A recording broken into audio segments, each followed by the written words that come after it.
should have been an easy score. Rob an old man, leave without much fuss. We never could have guessed how south it would go. Everyone had heard of Duncan Adams. He'd been a fixture in the community for generations, living in that wild old house up on Mount Yaller. He'd been a writer, a professor of antiquities at Georgia State College, and any number of other things. His house was supposed to contain all sorts of expensive things, and we were going to see if the rumors were true. Mike didn't like it, though. Guy like that is certain to have all sorts of security, the best measures money can buy, and you just expect the four of us to walk in like it's nothing. Julius, Gavin, Mike, and I like to call ourselves a crew, but that was just from watching too many heist movies.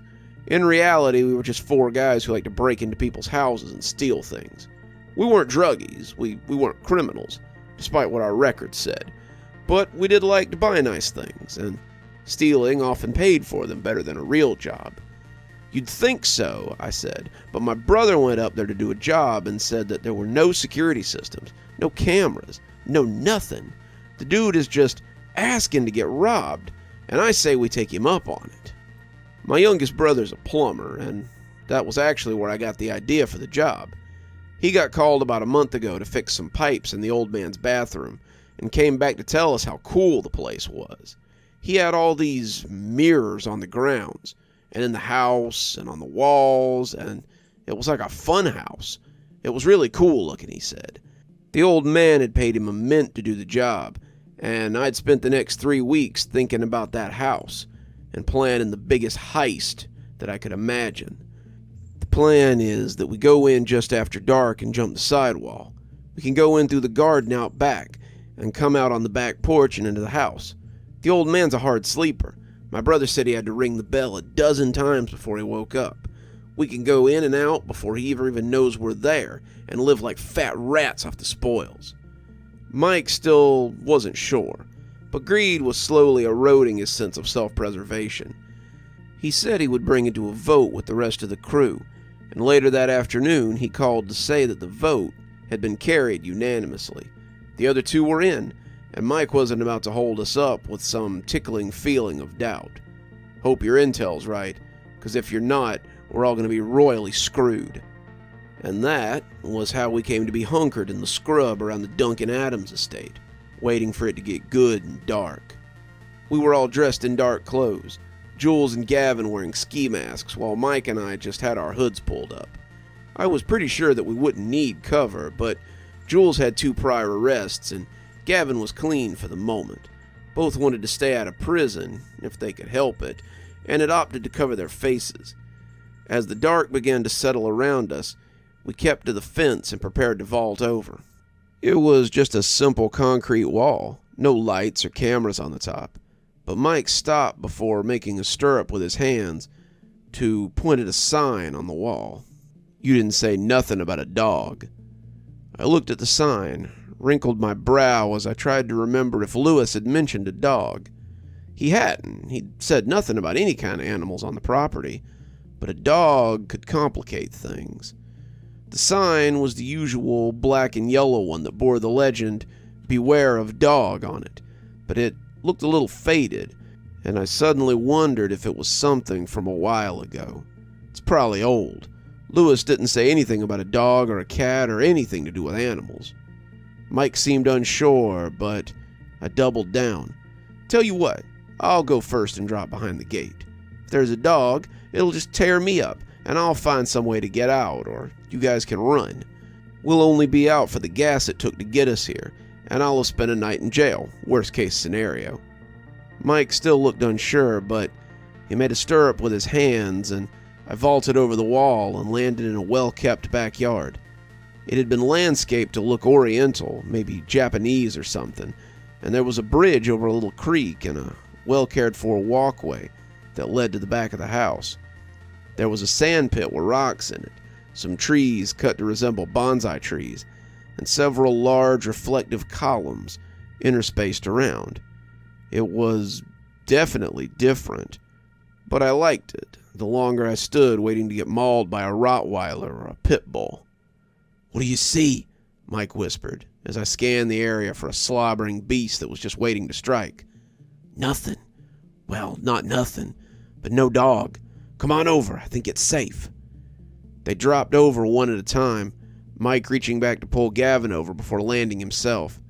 They all stared at the strange little garden, so alien in the twilight, and when no lights came on to mark them, and no dog came out to chase us away, we all sighed collectively. Looks like there wasn't a dog after all, Julia said. Or he's inside, Mike said skeptically. Whatever, we'll cross that bridge when we come to it. We gotta get inside first, I reminded them, as we set off across the little garden path. It was a little eerie to walk across the shadowy garden with only the moon to guide us. The place seemed to be made of strange angles, and the reflective monoliths didn't help matters much. They were everywhere, a new one jutting up every 7 or 8 feet, and they played strange games in the moonlight. I would catch myself looking at them out of the corner of my eye, and more than once I had to turn and make sure something wasn't following us. The reflections created strange shadows, and I was sure I saw something dart out of sight before turning to find nothing and nowhere that it could have gone. These things are weird, Julia said, keeping his voice pitched low. I could swear I keep seeing something in them, but it's gone when I look. Me too, Gavin said, sounding a little unnerved. Eyes on the prize, boys, I reminded them, but I didn't sound as sure as I tried to convey. The backyard hadn't looked very big, but as we moved towards the house, it seemed to go on forever. We were staying low, trying not to draw attention to ourselves, but it seemed like we should have been there by now. Whenever I looked at the back porch, it always seemed to be about 50 feet away, and every step seemed to bring us no closer. What the hell was that? Gavin asked, and his voice was too high. Julia shushed him, whispering back, What are you talking about? There it was again, right there, I saw it, Gavin said, pointing at one of the polished monoliths. I glanced at it, but it was just a flat reflection of the weird trees sitting on the back wall. There's nothing there, Gav. Get it together, man. In a few hours, we'll be leaving with more loot than we can carry. Then you can freak out if you still want to. Gavin looked unsure, but he nodded and kept pace as we made our way through the collection of old trees and topiaries. He wasn't the only one getting a little nervous, though. I could see something in those reflections, too. Something I was beginning to think might be our dog. It was big. Way too big to go vanishing like it always seemed to. It was a mastiff or a wolf hybrid or something, and the longer we trekked through the garden, the closer it seemed to get to us. At first it was just curiously observing us, seeing what we were doing and enjoying its little game of startling us. As we neared the house, though, the game changed.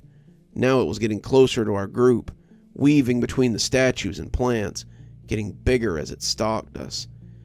I still wasn't sure how it was doing that.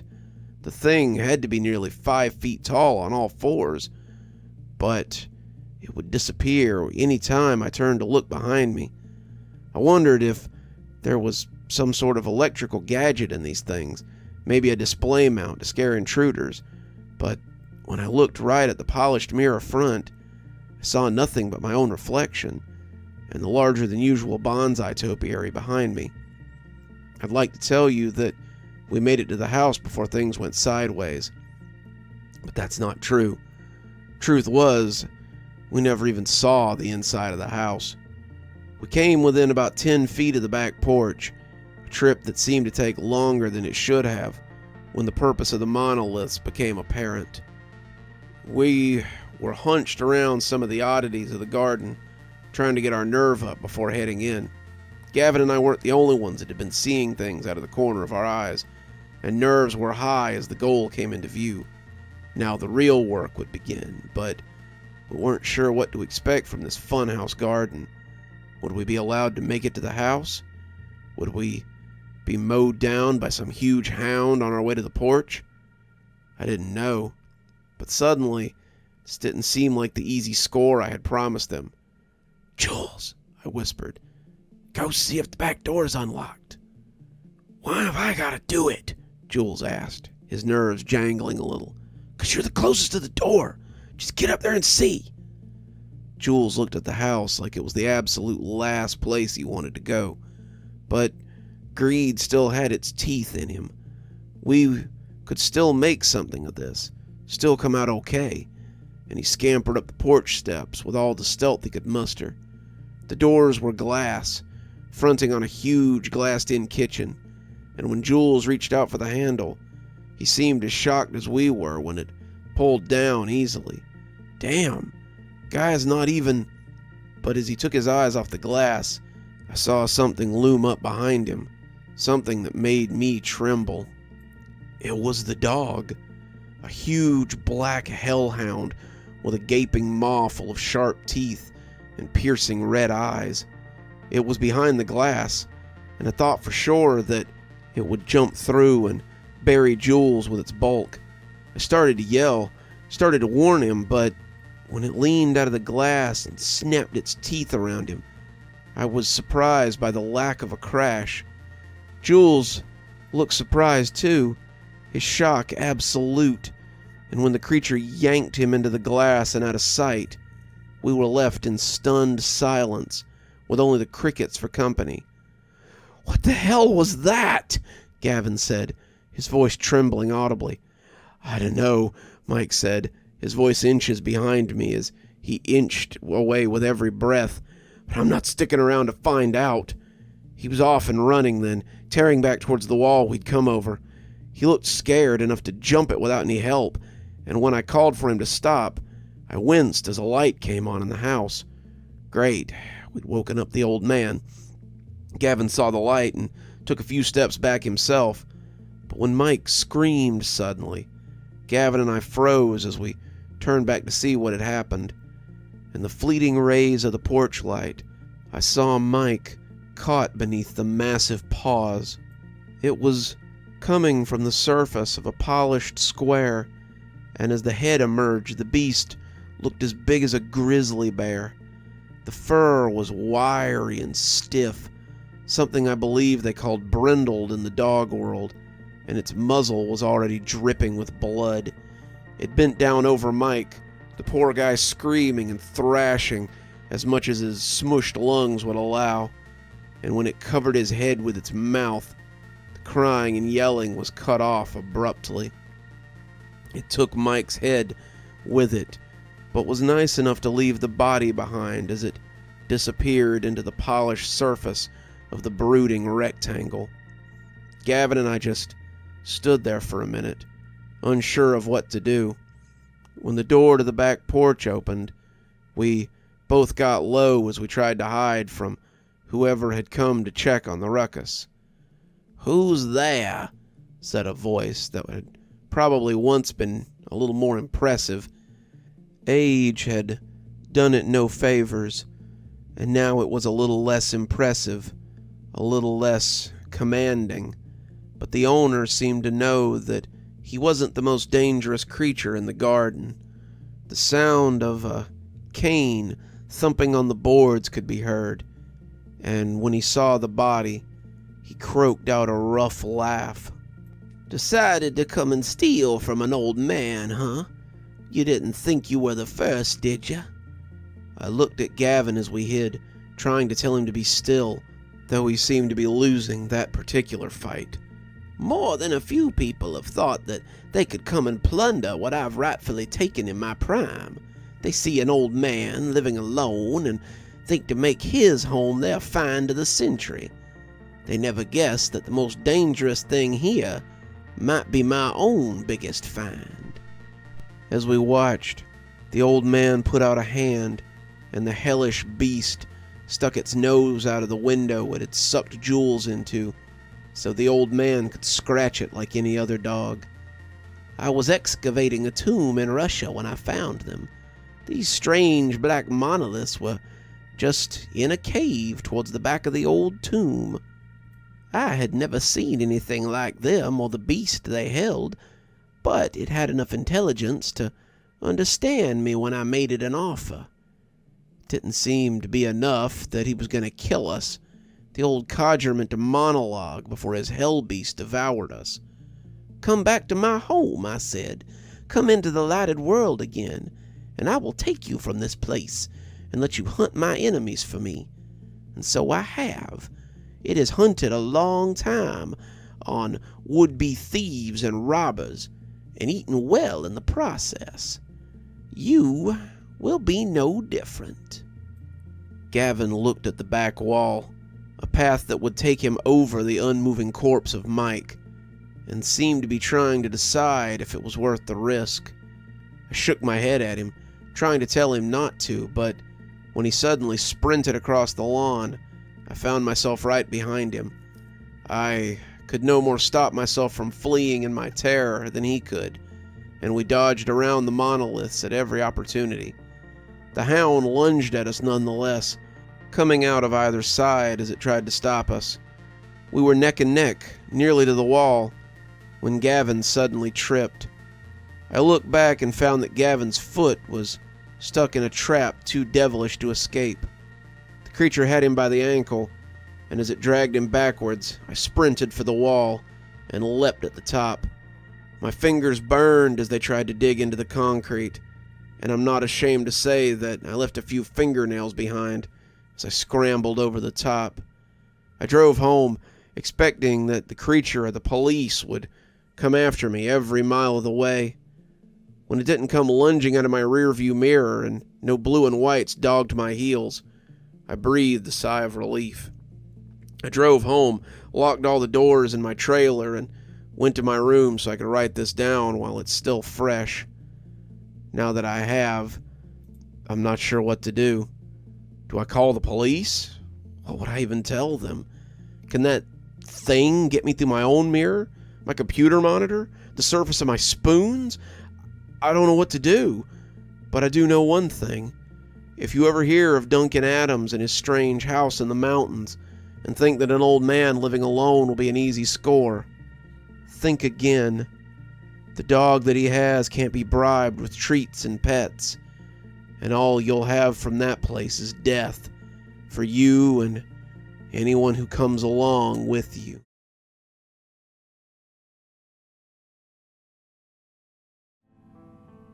Rebecca had lived in a state of fear for the last 3 weeks, and her parents were getting really worried about it. As she walked through the crowded halls of James Marvin Middle School, bumping into others as she tried to stay in the moment, she suddenly knew that today would be the day that it all happened. Today would be the last day she ever saw her family, said hi to her school friends, and basked in the Ohio sun again. It had all started with dreams. Rebecca had been plagued with dreams since she was young, but they hadn't started to scare her, not until recently. Normally her dreams were about vague things, cars or candy bars or songs on the radio, but Rebecca had noticed that they almost always came true. She'd seen the Nintendo DS that her parents had gotten her for her birthday a few years ago, something that had set her dad off when she didn't act absolutely surprised. She'd seen the surprise algebra quiz that she was going to fail, and studied on the bus so she could manage a C. She'd seen the car that was going to hit Lacey Summers, but hadn't been quick enough to stop that one, and that was just the tip of the iceberg. Rebecca saw all kinds of things, but it wasn't until last year in history class that she finally had a name for it. After a unit on Greek mythology, Rebecca had heard the sad story of Cassandra and how her premonitions had been correct, but ignored. After that, she always thought of the dreams as Cassandra dreams, but they weren't just dreams anymore. Rebecca started having them while she was awake, about 3 weeks ago, and they scared the hell out of her. She'd been sitting in history class, reading a book as she waited for the bell. It was the end of the day, and she was looking forward to talking with her friends and maybe playing something on her computer. She'd just turned a page, reading over the adventures in Westeros for the 3rd or 4th time, when everything went white. It was like being caught in one of those flash grenades, and as Rebecca fell sideways out of her desk, she heard people calling her name. Suddenly she hadn't been in 7th period history class, but in a cold, dark place she was unfamiliar with. She couldn't move her arms, and when she looked down, She saw they were strapped down with thick bands. She was in a hospital, but it wasn't like any hospital she'd ever seen before. It was so sterile, so cold, and the only light to be seen was a small overhead lamp on the desk. Rebecca lay back, looking at the unfamiliar ceiling, and waiting for what would come next. Suddenly, the room was invaded by a blade of light, and the shadow it carried fell across the bed. A man walked in. He was tall, his hair in a tight crew cut, and his fatigue pants made her think he might be a soldier. He stepped right up to the side of her bed, and his fingers had suddenly become needles. They were huge and glistening in the knife's edge of light, and the liquid slid down them in fat drops. As he prepared to plunge them in, he mouthed something that she couldn't hear. When she woke up, she was in the nurse's office, and the space was as different as the one she had left as night was today. "Feeling better, sweetie?" the nurse asked. "You gave us a little scare there." The nurse said she believed Rebecca had experienced a seizure, but her doctors could find no reason for it when her mother rushed her to her pediatrician. "Possibly stress-related. I imagine going from elementary to middle school is a big transition. If it happens again, Mom, make sure to bring her back in. Until then, get plenty of rest and maybe cut back on the caffeine some." It had happened 5 more times since then, but Rebecca had kept it to herself. She didn't think she was having a seizure. She thought she was having waking Cassandra dreams. "Becca, are you okay?" Rebecca looked up, trying to force the duality of her vision to coalesce into something normal. She saw Darlene looking at her with real worry. Darlene wouldn't understand this, but Rebecca was glad that someone familiar was there to ground her. First time it had happened had been scary, but after that, Rebecca had managed to get it somewhat under control. She still had to wait for it to pass, closing her eyes and trying not to get dizzy, which would make her throw up, but it got a little easier to handle every time. As her vision finally cleared, the dual perspective settled into the present again. She sighed and leaned against the lockers for a minute before answering. "Fine, Darlene, it's just a little headache." "Becca, you aren't taking drugs, are you?" Rebecca almost laughed, but had to remind herself that Darlene was serious, as well as legitimately worried about her. Darlene and her other friends, Susan and Mary, had been talking about her a lot when they thought she wasn't listening. Never anything bad, but they still discussed her like she wasn't there. They'd noticed how different she'd become in just the last few weeks, and in Darlene's mind, that could only lead back to one of the after-school staples like drugs or alcohol or strangers. "'Cause I saw an after-school special thing at church, and you look like you're going through what the girl was going through when she was on drugs, as, she went through it, and I'm worried about you." It's not drugs," Rebecca assured her, straightening up as she got herself under control. "I've been having these really bad headaches for a while, but I think they're starting to pass." It's not your monthlies, is it?" Darlene asked, pitching her voice low. Darlene always talked about her periods like an old woman, trying not to offend anyone's sensibilities. "Definitely not," Rebecca said. "Do you need to go to the nurse's office?" Darlene asked, but as the second bell rang, Rebecca got a less violent jolt of intuition. "No, but I think I'm going to miss 3rd period." "How come?" Darlene asked, sounding hurt. Math was the only period the girls had together this year, and Rebecca thought it reminded Darlene of the 5 years of classes they'd had in elementary school together. Rebecca was about to say she didn't know, but about that time the tone sounded overhead. "Rebecca Daniels to the principal's office. Again, Rebecca Daniels to the principal's office ASAP," Miss Taylor called over the crunchy static of the ancient speakers. Darlene looked at her mystified. "Spooky," she whispered, and Rebecca couldn't help but laugh at the silly face Darlene always made to go along with it. Despite the stressful few weeks she had experienced, Rebecca could always count on Darlene for a good laugh sometimes. Conrad drummed his fingers on his leg as he sat in the old model sedan across the street from the middle school. He always felt like a creep when he had to take these kinds of jobs, and he expected Chris Hansen to tap on his window at any minute and asked what he thought he was doing. He glanced over at Kyrie, who was scrolling on her phone, and even from here he could see the colorful layout of Instagram. She could sit there for hours on end, just scrolling through different stories, and it amazed Conrad that she never ran out of things to take in. "How do you do that?" he asked, suddenly unable to stand it anymore. Kyrie looked up from her phone and raised one of her artfully done eyebrows questioningly. "Do what?" "Scroll on your phone all day. Isn't it boring? Don't you run out of whatever after a while?" Kyrie shrugged. "I don't know. It's just doom scrolling. Mindless consumption of media. What do you do on your phone? I don't think I've ever even seen it."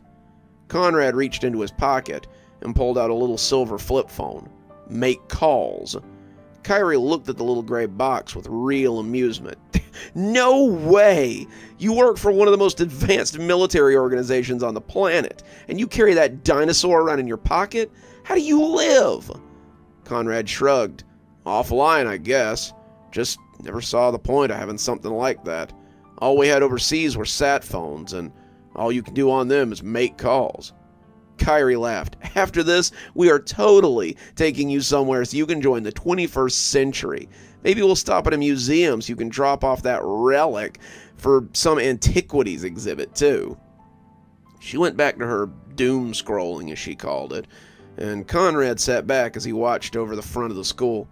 This was the boring part, the surveillance before the snatch. But it was necessary. If the plan fell through, they might very well have to grab her off the street, and for that, they would need to know her habits. Did she walk? Did she bike? Did she often stop at a friend's house? This was all data that would need to be compiled, but there was another reason they were staying so close. Ridley had made it pretty clear that she wouldn't need to be snatched if everything went to plan. "Rebecca Daniels isn't our first future seer. If we can put possible futures in her way, something horrific that could happen, her abilities will pick up on it and warn her of the potential threat. The longer you stay within the proximity of the girl, the more likely her early warning system will focus on this. The more she's warned, the more she'll hyperfixate. The more she hyperfixates, the more manic she'll become. The more manic she becomes, the more her anxiety will look like insanity, and the easier it will be to pluck her up from some facility once she's Baker-acted or institutionalized. There's no need to snatch someone and risk public interference when so many of these facilities are in our pockets already." Conrad liked the old ghoul well enough, but when he started talking like that, it always made Conrad a little worried about his mental stability. It didn't have to be this way, he reflected as he squirmed in his seat to stop the pins and needles that were shooting up his buttocks. Conrad and Kyrie, Representatives Marvin Lancaster and Marcy Chin from Dartmouth College, had sat in the Daniels' living room and had a very similar meeting to the one that Masha's parents had had. Conrad, Marvin, had told them how gifted their daughter was and how they wanted to extend her a place in their program for gifted young people. Her tuition would be covered by the state, and the possibilities after graduation from a program like this would be boundless. The Daniels, however, were not MIT grads.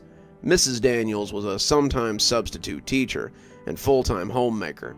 Her husband was a mechanic for one of the local outfits, and neither had so much as stepped into a college campus, let alone graduated one.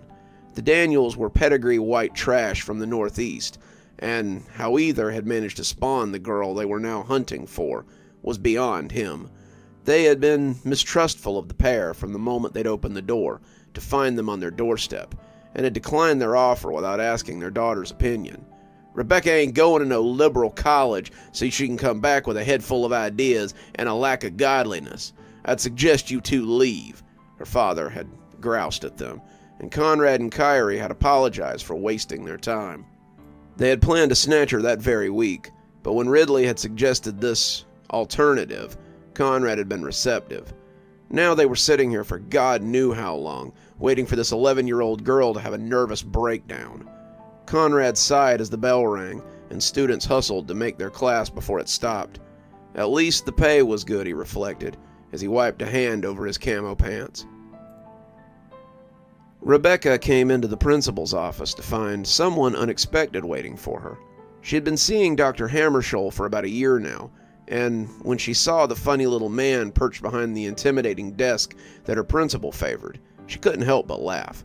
It wasn't the first time he had come to check up on her after a particularly heavy session, and as he pushed out of Principal Vine's chair and came around the desk, Rebecca found that the visions were the farthest thing from her mind.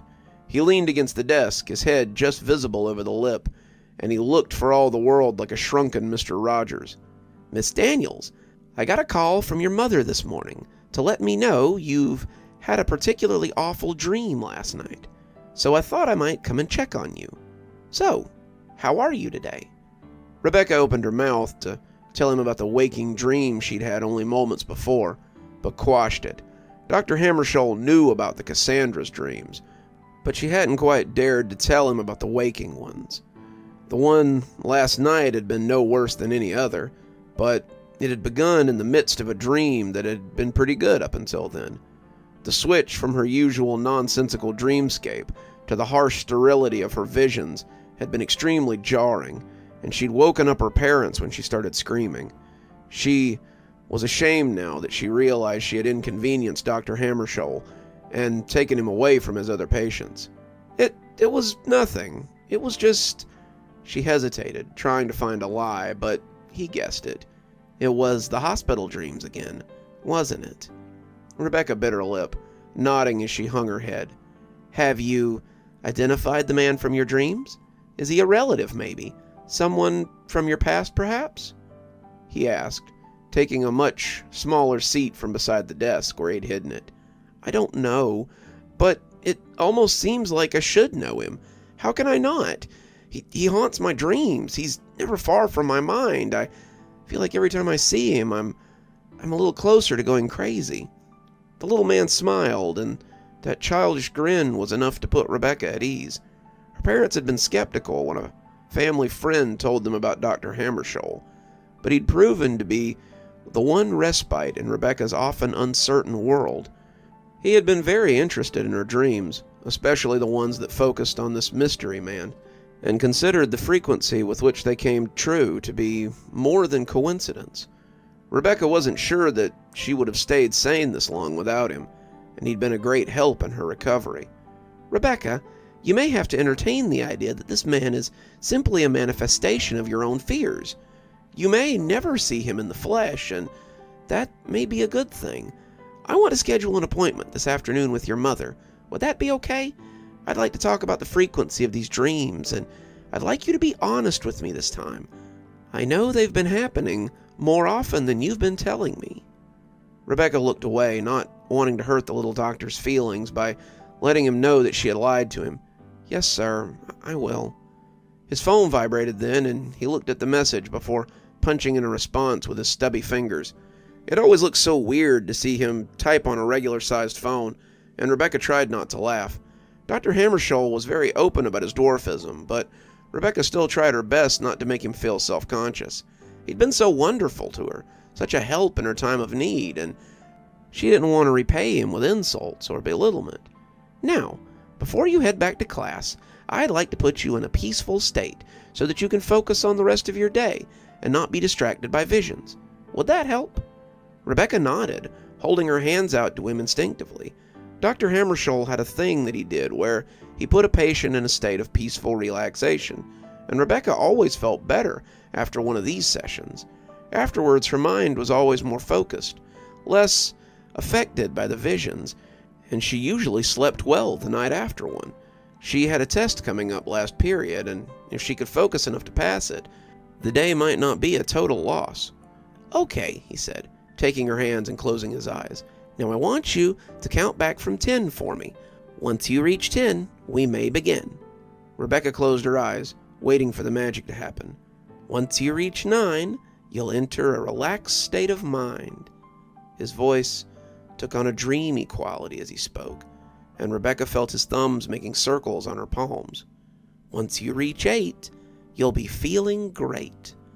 His voice settled over her like a warm blanket, and Rebecca found that she did feel great.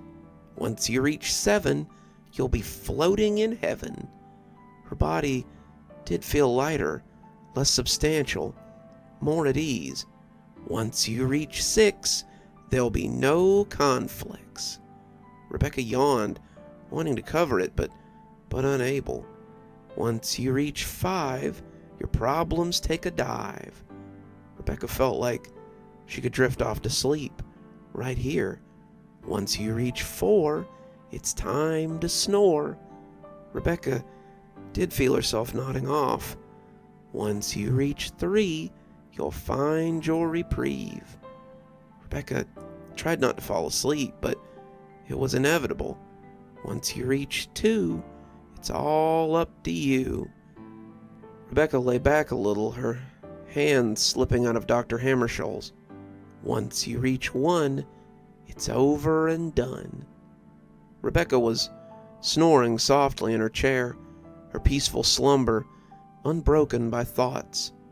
Now, Rebecca, you will sleep for the next 10 minutes and awake refreshed and ready for whatever the afternoon may bring. Rebecca nodded sleepily, but it was more of a reflex than anything. She was already dreaming of some place other than the sterile hospital. The silver flip phone rang, and Conrad had barely answered it when Security Chief Ridley shouted for him to go in the school right this very second. What? Get the girl? It's the middle of the day, sir. We would definitely be... No, listen closely, because I don't have time to explain. Conrad listened, understood, took off his seatbelt, and opened the car door. Understood, sir. I won't let you down.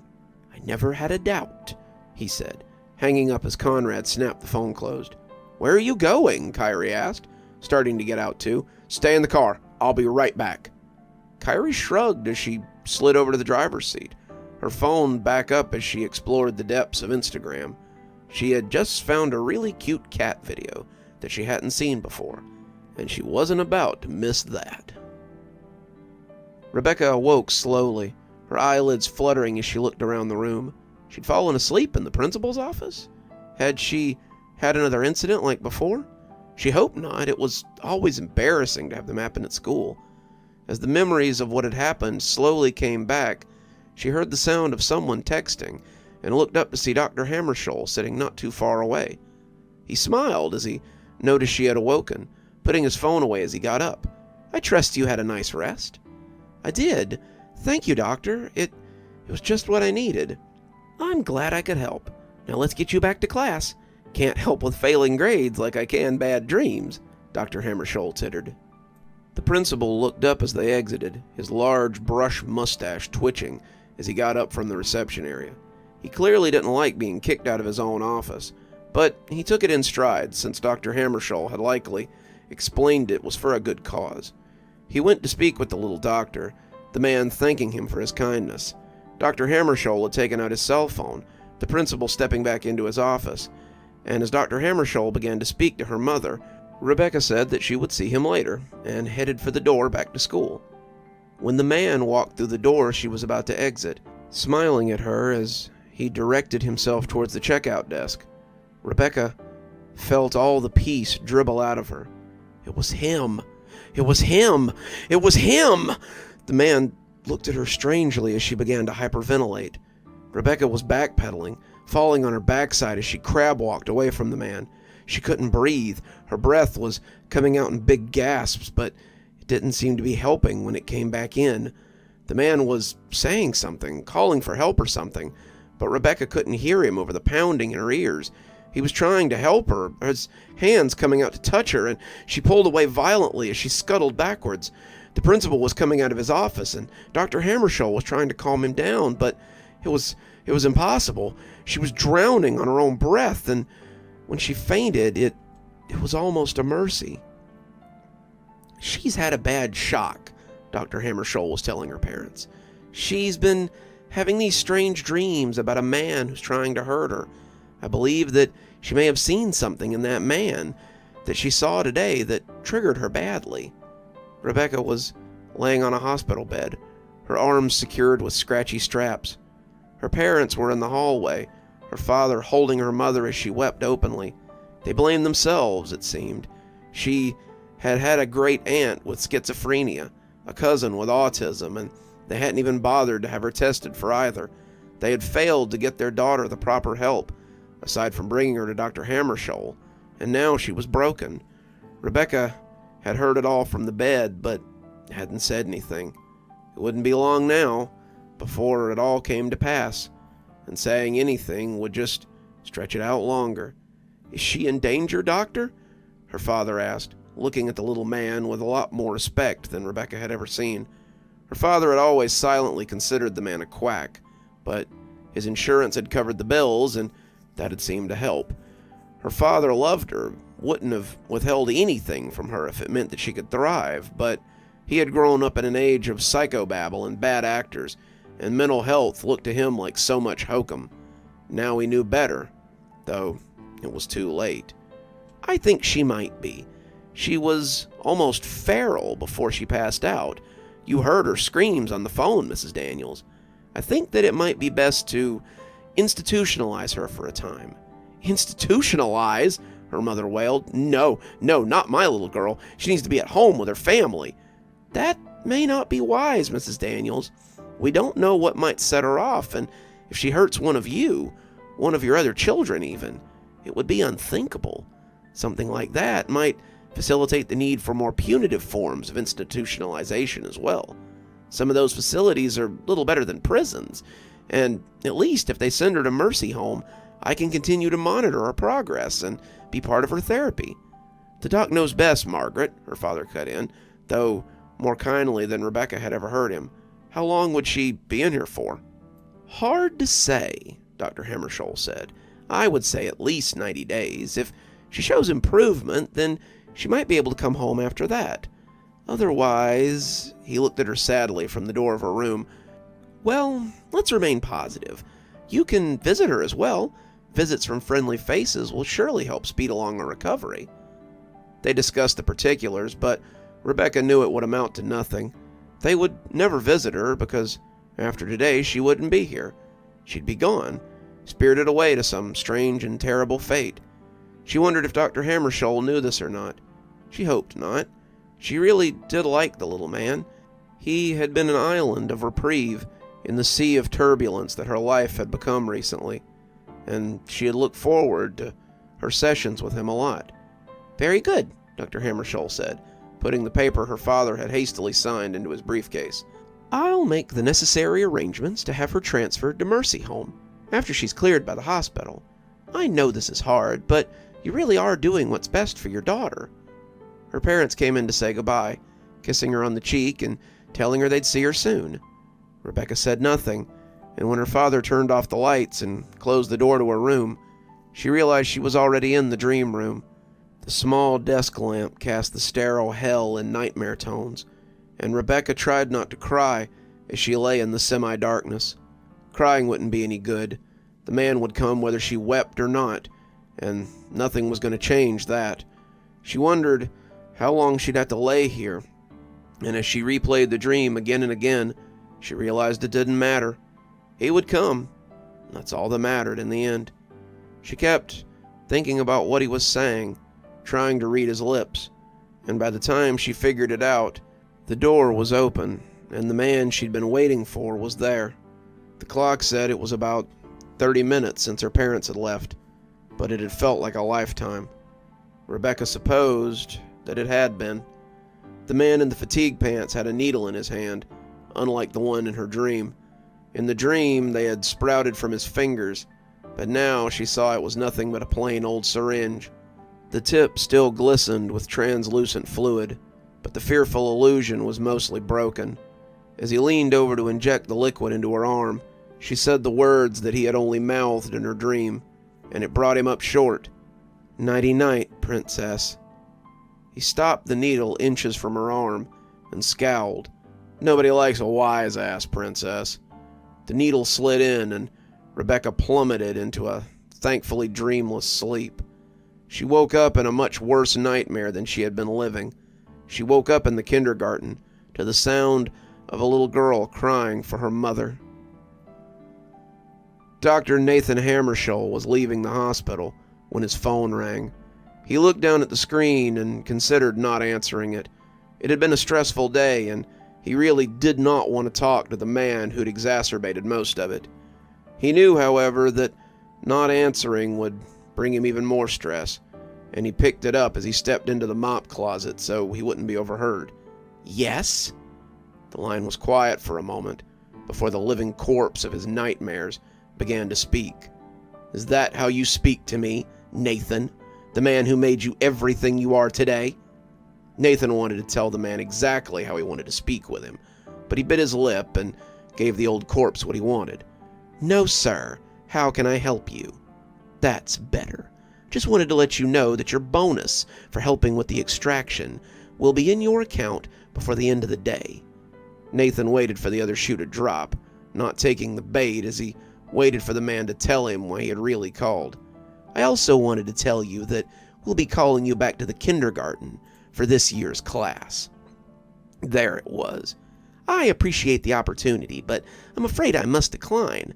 I have far too much going on with my practice to—" "Oh, Nathan, you must have misunderstood. I wasn't asking. I wasn't inviting you to come teach a course. I was telling you to waddle your diminutive ass home.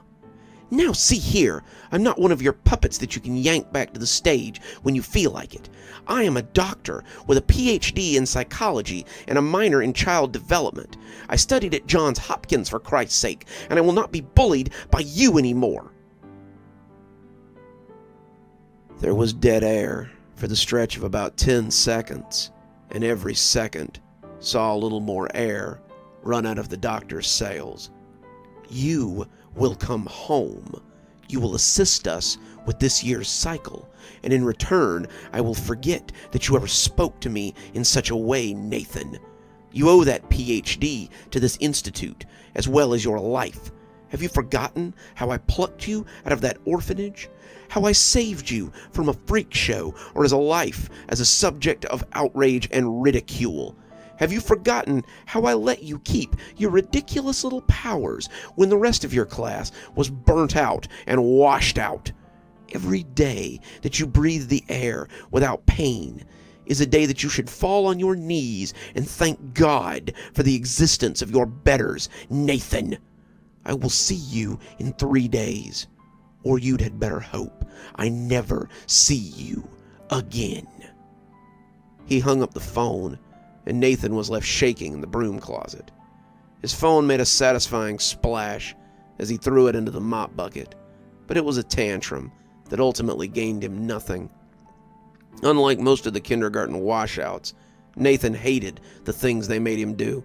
He had become a doctor to help people, not to sacrifice children before the altar of this clandestine organization. He hadn't wanted to help with Rebecca Daniels, but Ridley had made it clear that he didn't have much of a choice. It was either Rebecca or Ridley would expose him for what he was, and Nathan couldn't have that. He seethed in the closet as he fished his phone out of the mop bucket. It appeared that even now he was little more than a fool, meant only to caper for Security Chief Ridley.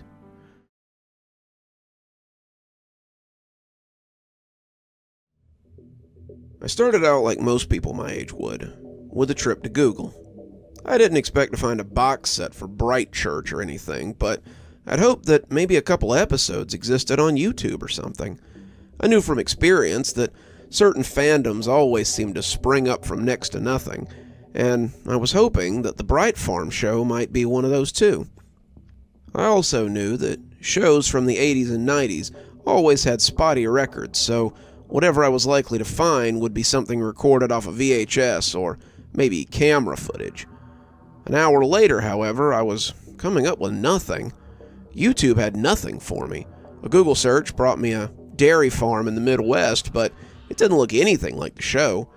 I found no clips, no sound bites, nothing to show that it had ever existed. So I went to the last place I could think to try. I went to Reddit. I posted in their Lost Media, Find a Show, and Foggy Memories subs, along with others, and sat back to wait for a reply. Hey, I remember seeing a show when I was young called Bright Farms. It was maybe religious, I think, but not the usual Baptist or Presbyterian access show. It had puppets and weird lessons that ultimately tried to lead people to the bright or something like that. I lived in Tennessee, and it came on either Channel 7 or Channel 8 on the old TV my grandma let me use. I sat for a while, doing other things as I waited for the replies, but it took a while for anyone to take notice. I was working from home at this time, the pandemic having recently sent most of us to work from home, and after a while, I'd almost forgotten about it. I was eating a little lunch about 5 hours later when I remembered the post and went to see if anyone had responded. There were several replies, but only a few that were helpful. Seemed I wasn't the only one who had seen the show. Bendros. Wasn't the host in a country store or something? He was an old McDonald kind of guy with suspenders and a big beard, right? I think his name was Tom or Tim. Me. Yeah, it was Thomas, but the one I remember was Miss Mary. Pigella Snork responded, "It didn't come on channel 7 or 8. It came on the channel between 7 and 8. Like, you had to toggle the switch just right, and that was the only way you could find it." Normal Redditor 3357 put in, "Man, I haven't thought of that show in years. As I type this up, I'm humming that song they sang all the time, the one about worshiping the bright. Such a banger. Wish I could find it, but it doesn't seem to be anywhere." Bendros to Pigglesnork, "Yeah, you're right. I remember my brother and I holding the knob sometimes on the old Philco we had, so, it didn't snap over to 8. I can't remember it real well. I assumed we made it up, but I'll ask my brother about it when he comes home for lunch." I scrolled past a couple of useless responses until I found another one that I liked. Someone named Creaky Crafty Crabbling had responded, "Miss Mary was the host when I used to watch it. She always kind of scared me. She was so weird, like she was looking for someone. I don't know how, but she always seemed disappointed to see me.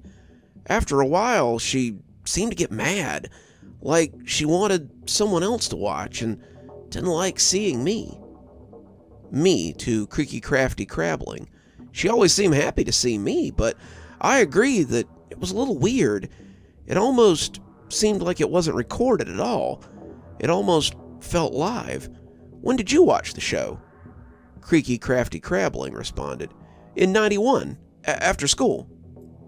Me, "That's when I used to watch it, up until my dad made me stop." Bendros came back, responding to something I'd said. "Me too. My brother and I watched it after school in 91 and 92. I think we might have watched it a few times after that, but we stopped watching it for some reason. I can't remember why. Maybe we just outgrew it." Pigglesnork came back then. "I watched it in 92, but I kind of outgrew puppets after that.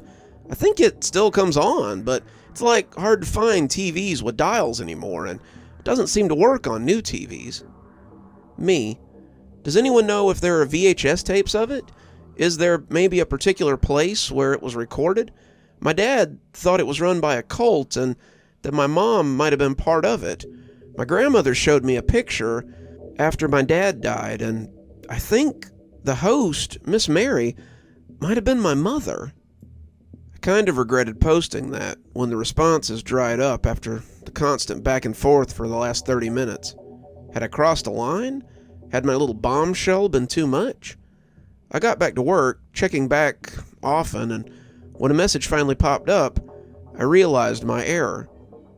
Pigglesnork to me, "Are you playing with us? Because if you're trying to pull some ARG make-believe creepypasta bullcrap, then we're not buying it. Clearly you've seen the show, and that's the only reason I'm responding at all, but if this is a game to you, then don't bother responding. If you're being legitimate, then maybe post the picture you're talking about so we can judge for ourselves." Luckily for me, Grandma had let me keep the picture, and I was able to snap a pic and send it to the 4 users that had been talking to me. The response came back pretty quickly, and it seemed that Pigglesnork believed me. Okay, I believe you. It's a little weird to think about any of this being real, but I guess stranger things have happened. I don't have a clue where Bright Farm is, but I can maybe do a little digging and see what I can find. Crafty Creaky Crabbling came back about that time. "I don't know where it is either, but I do know where you might get tapes if you're interested."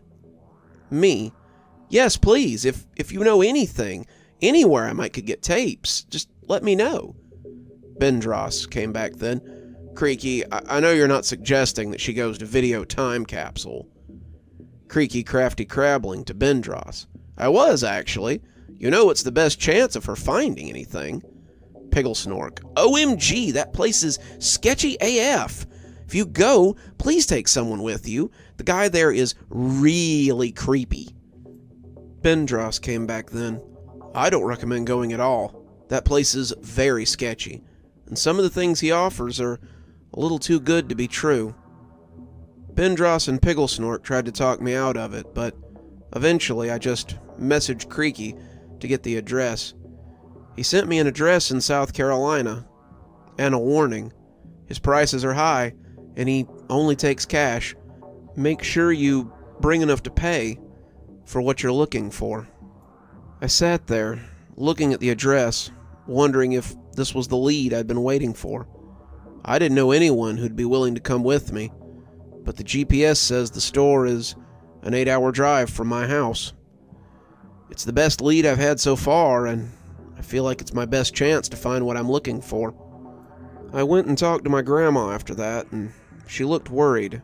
She's been supportive of me searching for my mom, but I can tell that the idea of me getting close to the Bright Church scares her. She remembers what it was like when Mom left, and she doesn't want to lose me too. I'll help you any way I can, kiddo, but I really hope you aren't getting in over your head. I had the picture out again, staring at the smiling woman in the old photo and wondering if she would still be anything like this. She looked so different in this picture than Miss Mary did. That wasn't entirely true. Most of the changes were something I could attribute to the cult. But would she still want to see me? Would she want anything to do with me, besides just trying to get me to join her cult? In my mind, I thought maybe I could save her, bring her back to reality, and we could be a family again. I'd lost Dad, but if Mom was still out there, I wanted to know that she was okay. I need to know, Grandma. I need to know if she's still alive. I've no desire to join the Bright Church, but I do want to see her. Grandma nodded. I thought you might say that. She went to her room and brought back an envelope. Under her arm, she also had the old TV I had watched as a kid, though she seemed less sure that that would help me. She sat both on the table, but it was the envelope that she slid towards me first. Your dad left you some money when he died. He left you more than that, but if you're gonna go chasing ghosts or cults, this might help. The house is yours too, and his truck. Pretty much left everything to you, she said with a little chuckle. I opened the envelope and found more than I had expected. Dad had been a man of means, but I hadn't expected anything like this. This would definitely get me where I needed to go, and the truck would get me there quicker than my dodgy old Corolla would.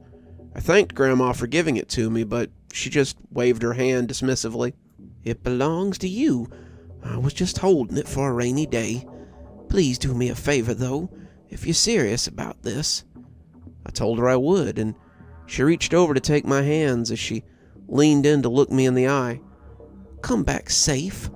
I've already had to bury your father. I'm too old to bury my only grandchild, too. Come back safe to me. Bring your mother if you can. If you can't, then I'll gladly take you safe and sound, and count myself very lucky. I'm about to hit the road now. An overnight bag in the back seat and the old TV on the front seat beside me. I'm not sure why I brought it, but it seemed right that I should. Dad's truck still smells like him, and it makes me nostalgic as I sit here, writing this and breathing in the aromas of old tobacco, lye soap, ancient fast food, and spearmint. It makes me a little sad when I realize that these smells will be gone someday, and I'll be left with just a memory of my stoic old dad. I'll let you know when I get to this place, and I'll keep you posted on my progress. Wish me luck.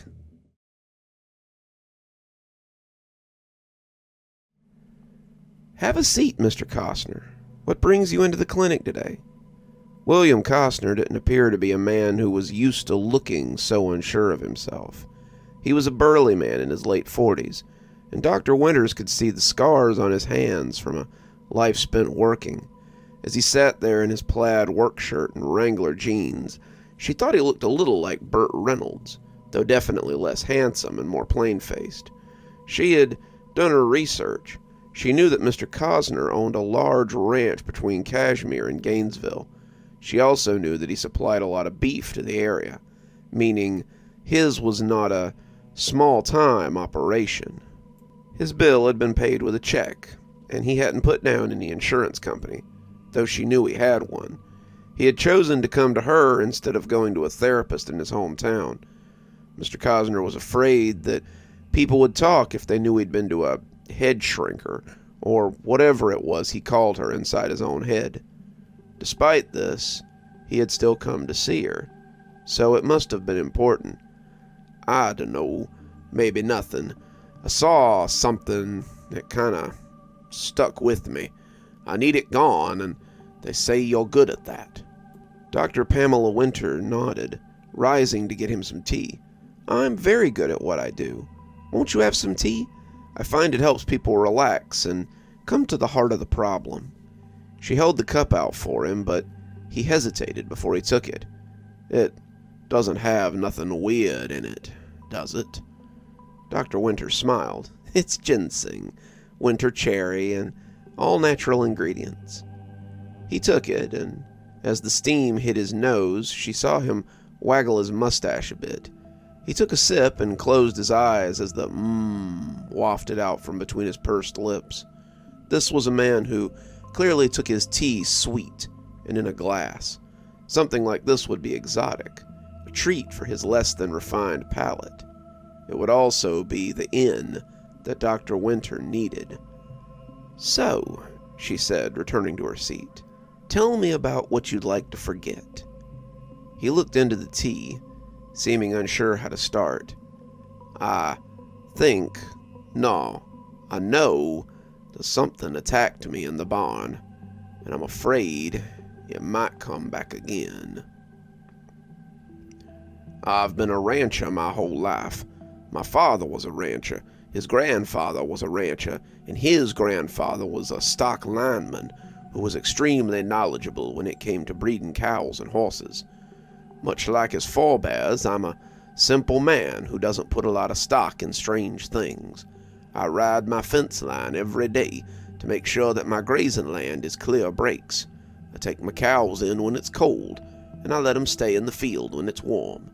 I know when to start looking for new calves, and I could pretty well tell you exactly when one's going to drop. I'm a God-fearing man, a patriot who gladly served in the Gulf War, and my neighbors will tell you I'm as reliable and sturdy as the fence post that I put in the ground. So, when one of my cows came up dead one morning, her neck oozing blood, I was a little perplexed. "What you reckon it is?" Randy asked, he and Jake standing on either side of the dead creature. Jake and Randy have been my farm hands for the last 5 years, and they've helped me with a lot of things in that time. This is definitely one of the stranger tasks I'd asked them to help with. By her markings, I thought this might be Clementine. She was a good breed cow, good producer when it came to milk, and just as dead regardless. I'd seen dead cows before, of course. It wasn't uncommon for animals to come and harry the herd, but they usually didn't do it like this. Hell, it had been years since a cow had been killed by some varmint at all. Last time had been a coyote pack that had gotten a little bigger than expected, and the game warden had put together a posse to smoke them out before they started killing people. The puncture wounds on her neck, though, made me think this was no coyote attack. "Not sure," I responded, bending down to look at the wound. It was nothing more than a pair of pinpricks, but they happened to be straight into the jugular vein. "Maybe it's one of them chupacabras," Jake said, Randy snorting as he shook his head. Yeah, sure. Little bugger came all the way from Mexico just to taste our fine Georgia beef. I turned as the hazard sirens beeped, seeing George backing up the flatbed towards the body. The noise drowned out the farmhands as they joked about different boogans that might have come out of the woods to eat poor old Clem, and I was glad. I didn't believe in any of that nonsense. Truth is usually worse. Truth was, it was probably some weirdos or a group of weirdos who like to mutilate livestock, and I would have to be on guard for the next few nights to see if they came back. Quit flapping your gums, boys. Let's get Clem out to pasture. Both hopped to, and with some help, and the help of the chains and winch in the back of the truck, we soon had her lying on the black metal bed. She almost looked like she was sleeping, and it was easy to forget she was dead until you looked for the rise and fall of her chest. "Bring her into the barn, George," I said, drawing some looks from the other two. "You ain't gonna butcher her," Jake said. "She's been in the sun all morning, boss, and that meat's likely—" "No, I want to have a look at her wounds. If some animal did this, then there should be sign. If someone else did this, as I suspect, then there will be a very different sign. You and Randy go see to the cows while I have a look at poor old Clem." The young men snapped a salute as they went off to handle the livestock. I shook my head as the pair swaggered off. Had I ever been so full of myself, so drunk off my own existence? I suspected that I had once, but who could remember that far back? I climbed into the passenger seat of the flatbed and rode with George as we headed for the biggest of the barns. "So what do you reckon happened, boss?" George asked, wheeling out the cow pasture with a practiced ease. I liked my regular hands just fine, despite Jake and Randy being young enough to be my kids. Jake was a good stockman, having an eye for cow flesh despite his age, and Randy was my go-to man for breaking horses. George, however, was the most sensible of the three, and usually handled the numbers and the equipment for the farm. I'd started letting the kid keep the books for the place, too, and it was amazing to see what he could do with that degree in accounting. "I reckon it's people. People happened," I answered solemnly. George looked at me uncertainly. "You think someone around here did it?" "I hope so," I said, as we pulled into the cool enclosure of the barn, "'cause otherwise something bit her and sucked her dry while she just stood there." I climbed out of the truck and went to look at poor dead Clementine. She had a pair of perfect puncture marks on her neck, and the skin around the wound was stained a deep red. Whatever had done this had drained her blood, and the lack of any on the ground made me think they had taken it with them. Why would they do that? 'Cause they're crazy, I thought. They were Satanists or witches or something else I didn't know, and they'd taken the cow's blood to do something unnatural with it. I wasn't quite sure I wanted to know why they had needed it, but I needed to know why they hadn't been more than a few splatters on the grass under her. "I don't understand how you could drain a whole cow with just 2 little pinholes," George said, looking over my shoulder. "How do you know they got the whole cow?" I asked, having come to the same conclusion, but wanting to know why he thought so. "Look at his skin. It's discolored. She's been drained out, but I just don't understand how. Draining a cow like this would take days. How did they accomplish it so quickly?" I nodded at his assessment, taking a knife from a nearby bench and returning to the corpse to confirm my suspicions. I ran it along the cow's stomach, the abdomen opening slowly as the guts slipped out. Not a drop of blood came with it. The organs looked oddly shriveled, oddly drawn, but still no blood came. I shook my head, making a few other cuts, but getting the same results. "I don't know," I said to George, "but they were very thorough. Take her to the east field, George. Put her as close to the woods as you can get her.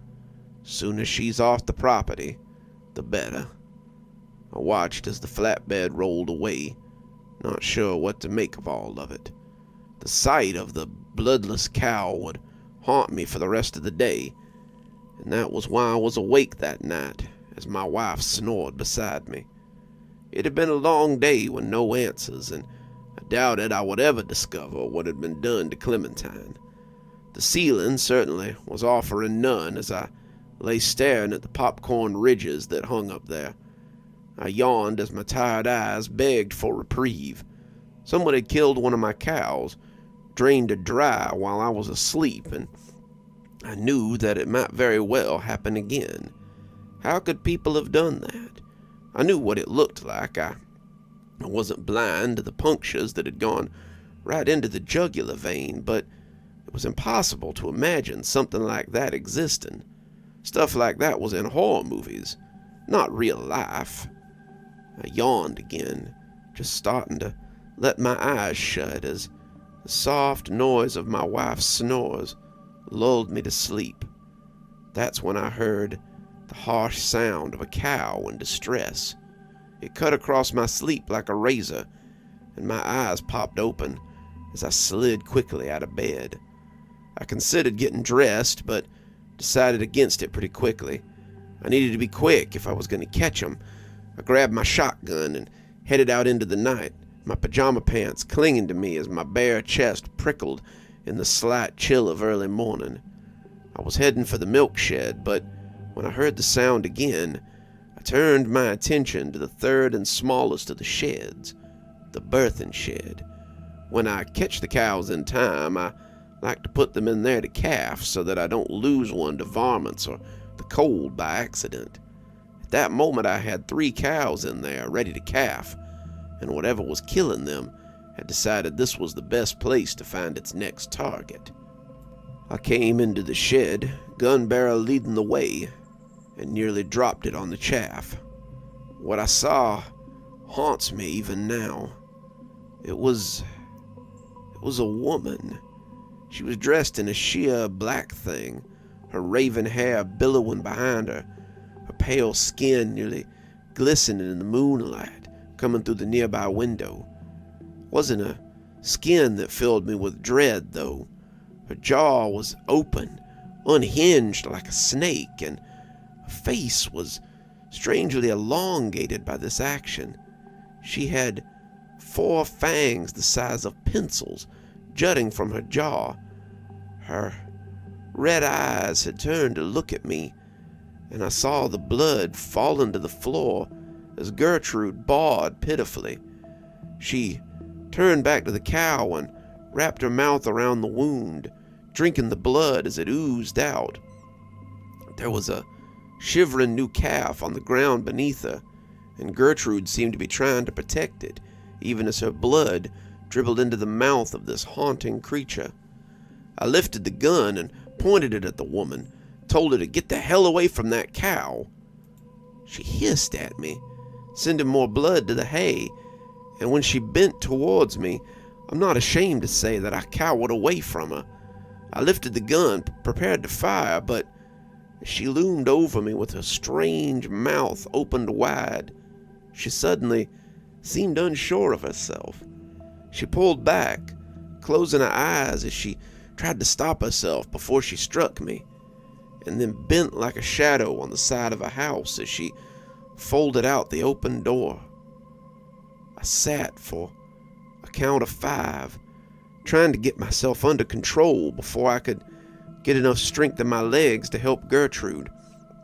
I put some pressure on the wound and it started to clot.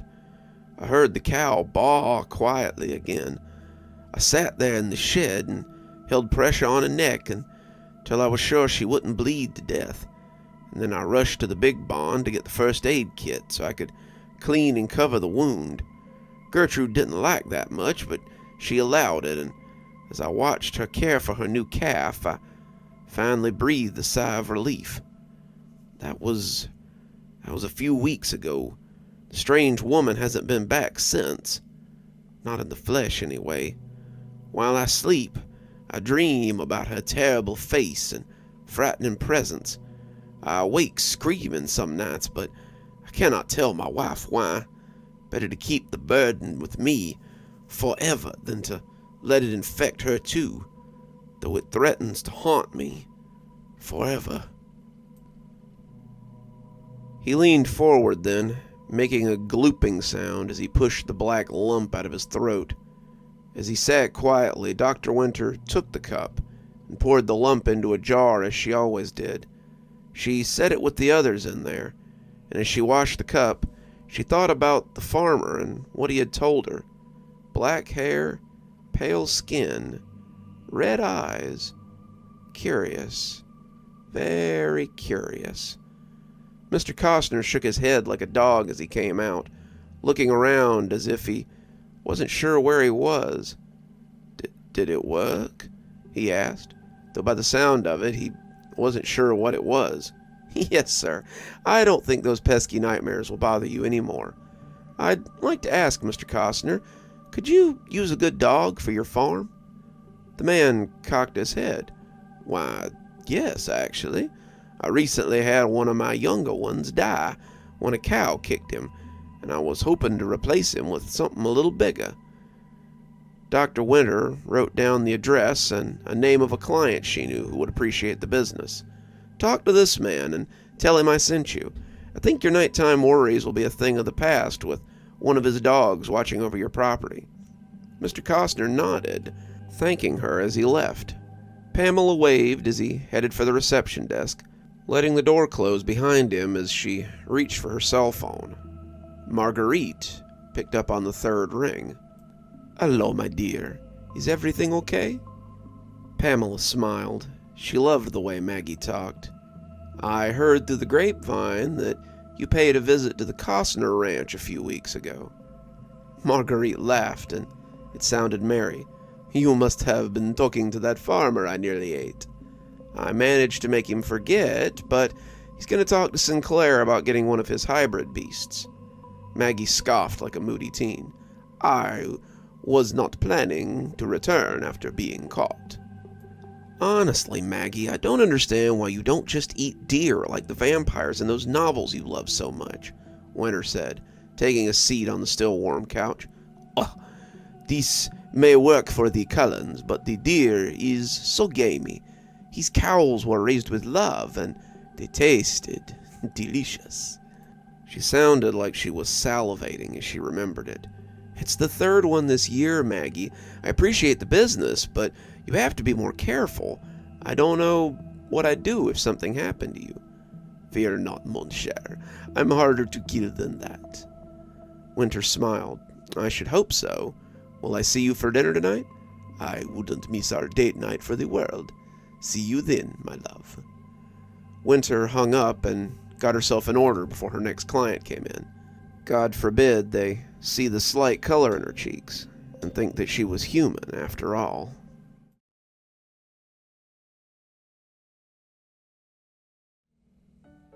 It all started because I had to use the bathroom.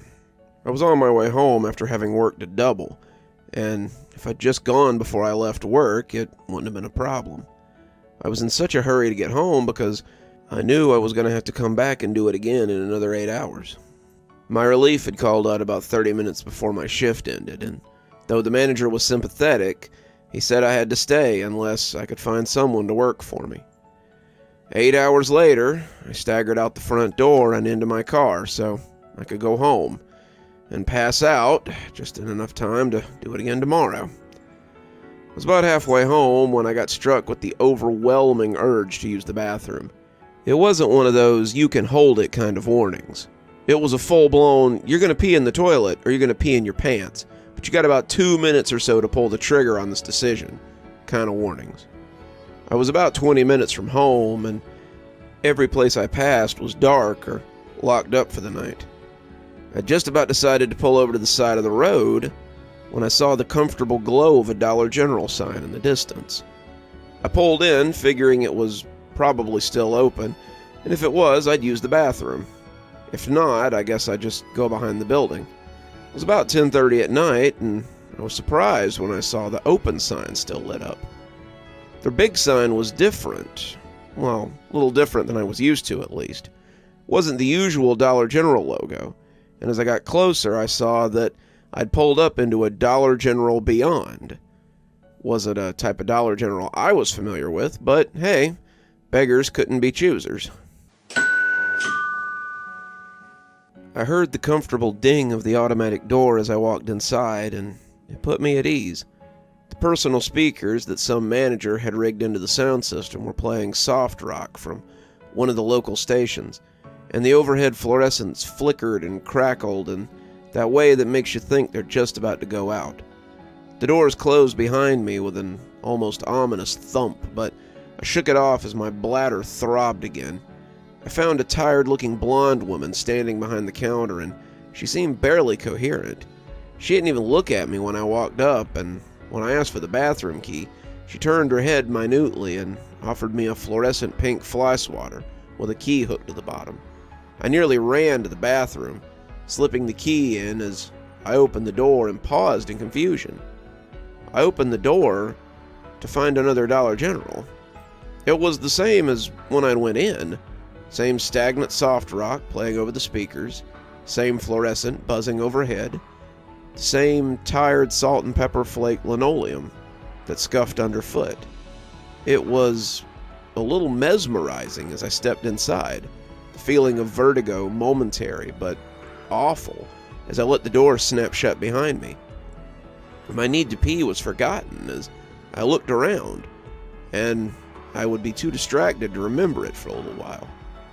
There were only two differences between this Dollar General and the one that I'd stepped out of.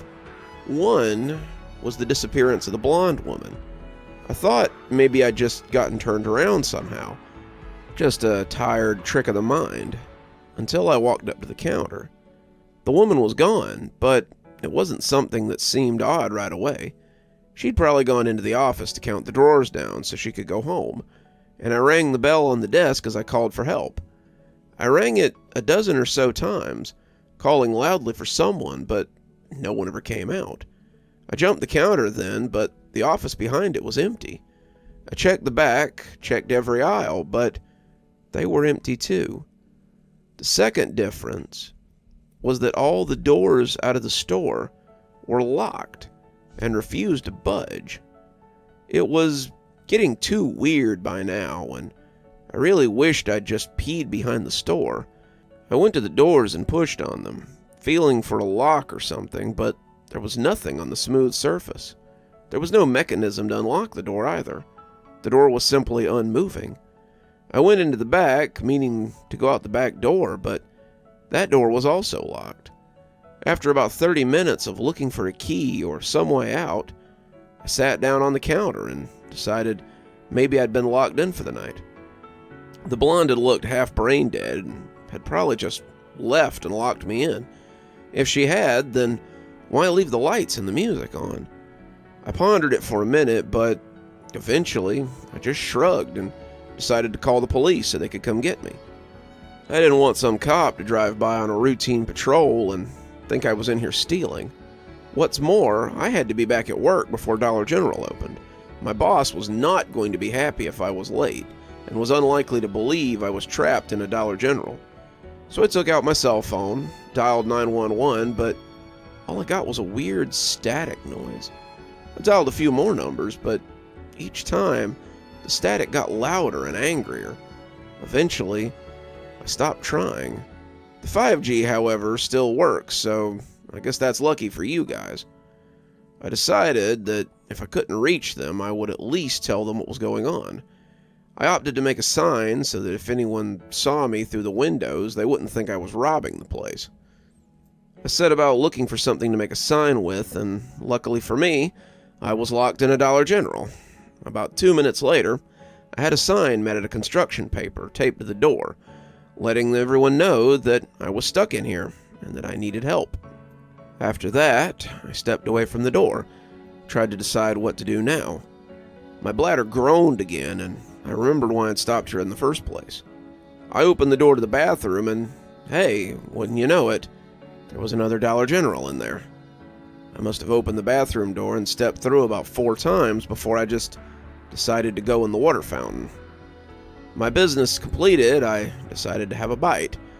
I walked around, finding some cold sandwiches and chips, a soda, a little ice cream, and I took it to the front.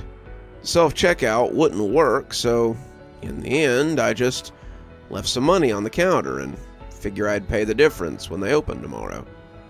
As I sat eating, the food balanced in my lap as the lawn chair I'd found allowed me to eat off of something other than the floor. I found myself feeling oddly uncomfortable. This wasn't the kind of place you were supposed to eat in. It was tantamount to camping in a car wash, and I felt like something was watching me as I munched my food. I'd sat up near the door, and as I found my eyes straying back to it again and again, I noticed something else strange. I was pretty close to a busy road, and approaching midnight or not, I should have seen headlights of some kind by now. We were right next to a pretty busy highway, and the idea that not so much as a log truck or a delivery vehicle had cruised by all night was kind of strange. It was then that I also noticed, after looking back at the door for about the 20th time in 2 minutes, my sign was gone. I left my food in the chair thinking maybe it had just fallen down, but it was nowhere to be found. The tape I had used to stick it there was gone too. The markers I'd left on the counter, even the package of poster board. It was all gone. I walked around saying hello again, thinking someone had come and found my mess before cleaning it up. But I was still alone in the store. I made a new sign and hung it up in the window, and as I returned to my slightly melted ice cream, I kept looking back at it. I looked at it mistrustfully, waiting for it to disappear again, but it stayed stuck to the door, just as the last one had. Until it had suddenly gone missing, that was.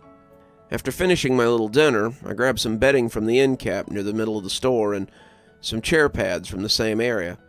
I figured I wouldn't get more than a few hours of sleep before someone came in and asked what the hell I thought I was doing, and settled in to get a little shut-eye. I tried to send a text to my boss to let him know what was going on, but the text just sat there unsent. I sighed and closed my eyes, getting comfy as I tried to fall asleep. I nodded off eventually and woke up 10 hours later to much the same scene. It was a little concerning when I looked at my phone and saw how much time had passed.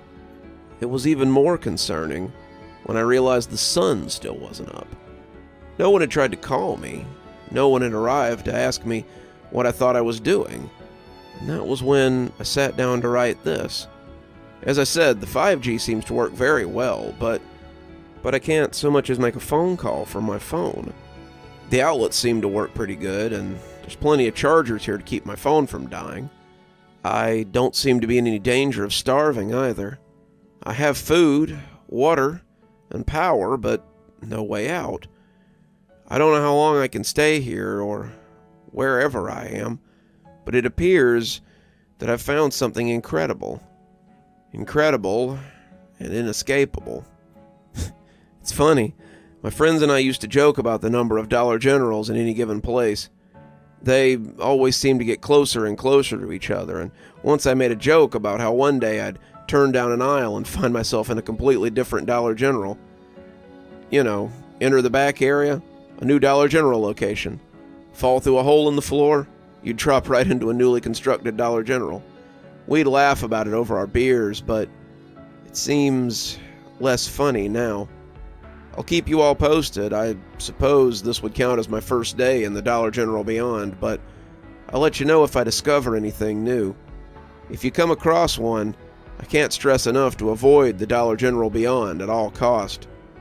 If you do go inside one, for God's sake, don't go into the bathroom.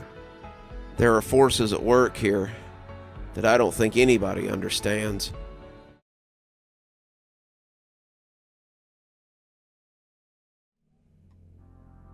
Hey everyone.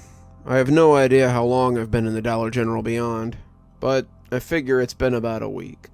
I've been keeping notes in my journal. It's the purple one with the glitter cover, if you must know, so I could update you guys on what I've learned about this place. It isn't a lot. I'm still getting used to the DGB, but I have made a few little discoveries. First, let me answer some of your burning questions. For starters, yes, all my social media works, but most of my friends seem to think that I'm having a go at them. The ones who call the police for me message me back to tell me to stop messing around. I've had my account seized on Facebook because they think I've been hacked, but Reddit still seems to work pretty well. Some of you have brought up the bathroom situation. I mostly pee down the sink in the back, but for number 2s, I've set up a bucket with a bag in it. I've been putting the bags in the manager's office and just kinda don't go in there. The doors do not open, and the glass will not break, as I'll explain later. Keep them coming though, guys. I'll answer some more the next time I'm on. My first discovery was the things inside the Dollar General are finite. DGB is what I started calling the place to save time because spelling out Dollar General Beyond every time got pretty old. The stuff that's here doesn't seem to spoil, at least none of the packages have dates on them, but they do run out. You'd think it would take a while to go through all that stuff in the store, but you'd be wrong. 7 sleeps, since there's no days in here. After I got stuck here, I ran out of sandwiches that I liked. The coffee drinks that I usually drink were starting to get a little low, and the ice cream was gone. Now, I may have been doing a little stress eating, but most of it is just unnoticed replenishment that we all take for granted. I tried to find more in the back, but the back is just a big open space. There are some hand trucks back there and a couple of those pump-up lift things, but no product on the shelves. This leads me to the second thing. There is no way out of the DGB. The doors are still locked, and I can't see anything out the windows. There may be things out there, but they seem content to ignore me and are unaware that I'm in here. The doors in the back are also unmoving, and I looked for something big to break the front window with, but that only solidified rule number 2. I found a lug wrench in the automotive section, but it just bounces off the glass and doors. It doesn't seem to damage them, nothing beyond little dents, and I finally just gave up when I got tired. While I was lying on the floor, my chest working like an accordion, I noticed the ceiling. I scampered to the back and found a ladder near the wall that they probably used for changing out the ceiling tiles and took it back to the floor so I could climb into the ceiling. I thought that if I could make a hole in the roof, it's just green metal roofing like it usually is, I could get out and see where I was. I took some cutting implements and got the biggest ladder I could find out of the back, but as I slid open the ceiling tile, I saw not an attic space, but a giant pulsating void. I reached a hand up to it, but I couldn't bring myself to touch it. It was as if something was repelling me, and after standing up there for a few minutes, or hours, or however long I was on that ladder, I climbed down and put it away. I try not to think about it if I can help it. I've started doing things in the store to keep my mind busy. They've sort of colored my days. If day 1 was figuring things out, and day 2 was getting settled, then day 3 was when I sat down to color. I had meant to go get some mouthwash when I saw the rack of coloring books in the stationery section. They had all kinds of coloring books, Avengers and princesses, dinosaurs and sea creatures, and before I knew it, I had a pack of colored pencils open, and I was filling the pages. I spent most of that day coloring in animals of various kinds, or superheroes, or intricate designs in the adult coloring books. Heck, I colored in some of the regular books too, and I grabbed a couple of the more interesting ones to read off the spindle rack at the end of the aisle. On day 4, I set about building as many of the Lego sets as there were on the toy aisle. You wouldn't imagine that a Dollar General would have a lot of them, but I spent the better part of 12 hours putting Legos together. Spaceships, dinosaurs, buildings, vehicles, I assembled them all and began flying or driving them around the floor half-heartedly. By the end of the day, I was just throwing them at the front door and watching them smash to pieces. I told myself it was to make it harder for anything coming in, but I really just liked the way they went to pieces when they hit the glass. Day 5 was spent on cooking and crafts. I used the gas stoves they sell to cook a few dishes from the cookbooks. I even ate a few of them. I found a cookbook on the shelf and had the ingredients for most of the dishes, so I figured why not give it a try. After that, I built a bunch of crafts from the craft aisle, inflated some of the inflatable pool toys and had a tea party with them, and really just kinda had fun. This was honestly a time of relaxation for me more than anything. I had worked myself to the bone for years, and the ability to just kind of exist was nice for a change. I had been sent home for about 2 months with pay during the COVID times, and the longer I stayed there, the more I realized I missed it. I missed getting paid to exist, doing things I liked, and just having fun. It wasn't actually fun, though, I guess. It was more like when you're a kid at daycare and you're waiting for your mom to come pick you up while you play with their toys. It all came to a head on day 6. I woke up excited to find something else to do, but the longer I looked, the less I found to do. I put on some clothes from the clothing section, but I couldn't find anything my size. I found some pants that were too big and a shirt that was too small, and threw them both on the floor as I just decided to keep my old clothes on from yesterday. I went to the toy aisle, but nothing caught my eye, and after stepping on a Lego truck with my bare foot, I went to find some shoes. I then went to make some breakfast, but I was kind of over it. I settled for grilled cheese before going to find something to occupy myself again. Most of the crafts were built, most of the books were colored and read, and I was struggling to find anything to keep my mind occupied. I found one of those plug-in games, the kind you plug into the TV to play games on, but I couldn't find a TV to attach the cords to. I went to bed that night feeling frustrated and realized that some of the magic was gone from my sanctuary, which had turned into a prison cell. Then, on day 7, okay, this sounds a little childish, but I got fed up and went around wrecking things. It started with something small. I woke up with a pain in my neck, surrounded by inflatable toys, and went to go get a coffee drink. I stank. I could smell myself after not having showered in 5 days, and I decided I might try to set up a camp shower. I was still hoping to wake up and discover that this was some kind of dream I was having, but the longer it went on, the less sure I was. So I went to get a coffee drink. Starbucks mocha frap from the cooler, but they were all out. I didn't remember drinking the last one, but I guess I must have. There was a whole row of French vanilla beside it, but suddenly that made me even angrier. I didn't want French vanilla. I didn't want a microwave toaster cooked in the microwave I'd found in the break room, and I didn't want to be stuck in the Dollar General with no one to talk to anymore. I took one of the French vanilla drinks, stepped back, and hurled it through the glass front of the refrigerator.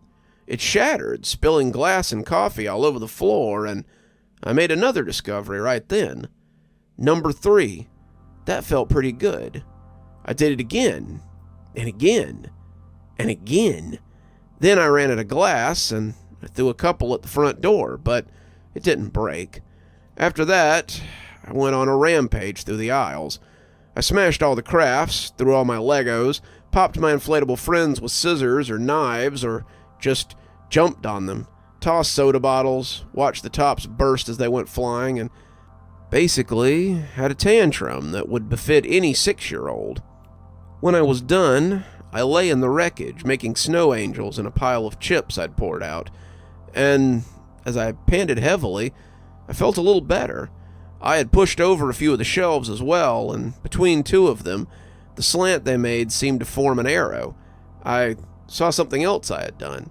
In my chaos, something had hit one of the ceiling tiles, and now all the blackness could be seen. I started to worry about that, but it was burned away in the face of my newfound adrenaline. I climbed onto the 2 shelves, shifting a little as they ground monotonously, and looked into the void. It was still just hanging up there, motionless overhead, and I grabbed something from the top of the fallen shelf and tossed it towards the space. I didn't write down what it was, but I guess it doesn't matter because it never came out of that space again.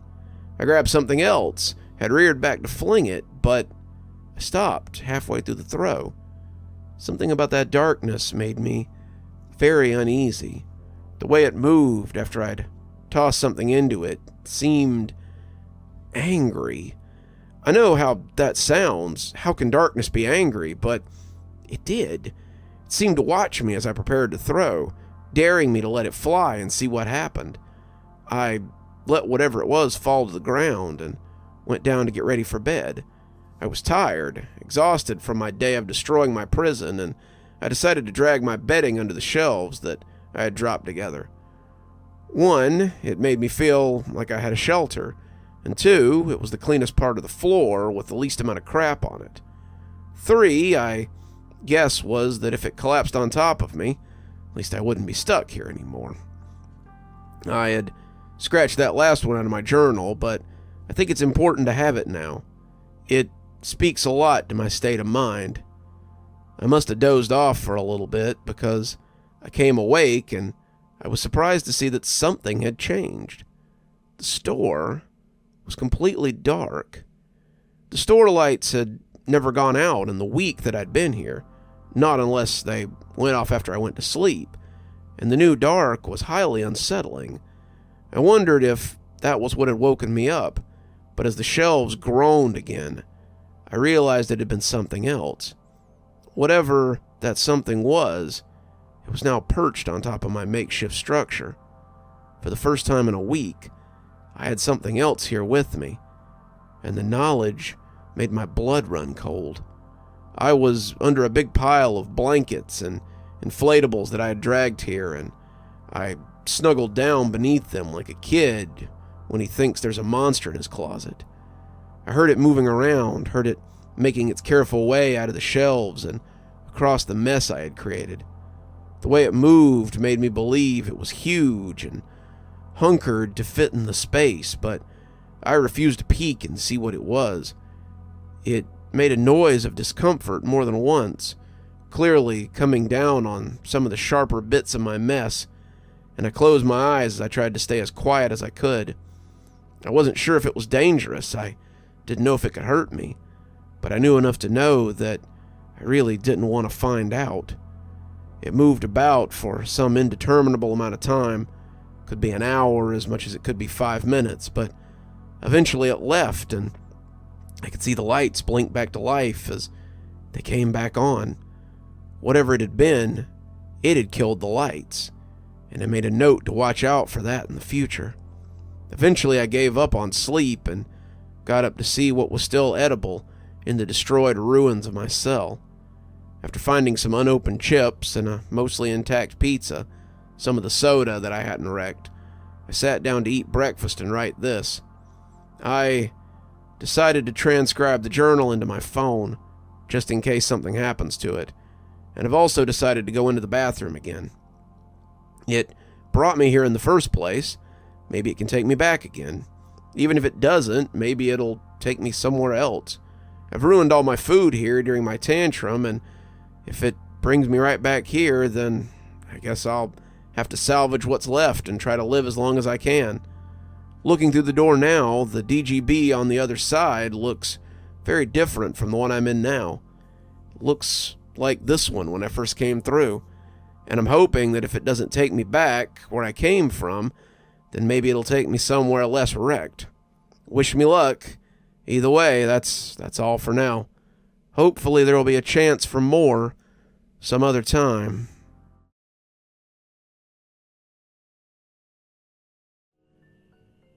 Hey there, everyone. It's me again. It's been about, I don't know how long since my last update, but I've made some new discoveries since. So, when I went through the door, I had a backpack, my journal, and a charger with a butt. I was wearing a fresh pair of basketball shorts, some flip-flops, and a shirt with some sports team or another on it. I had also stuck a few undestroyed bits of food in the backpack as I passed within the room, and I closed my eyes and prayed that I would come out in my world. No such luck, but I did step out into a brand new Dollar General beyond. The shelves were upright, the floor may not have gleamed, but it was clean, and the shelves and the cooler were fully stocked for another day of business. Stranger still was the change that came over me. When I walked through, I'd been holding the straps of my backpack, praying under my breath for escape, but as I walked in, my hands suddenly grabbed onto nothing, and I felt jeans on my legs and boots on my feet again. I looked down to find that I was wearing my work shirt, the logo for Rocco's Subs across the front, and took inventory of myself before going on. Discovery number 4. You can't take things with you from other Dollar Generals. Only the things I brought into the Dollar General Beyond stayed with me when I traveled.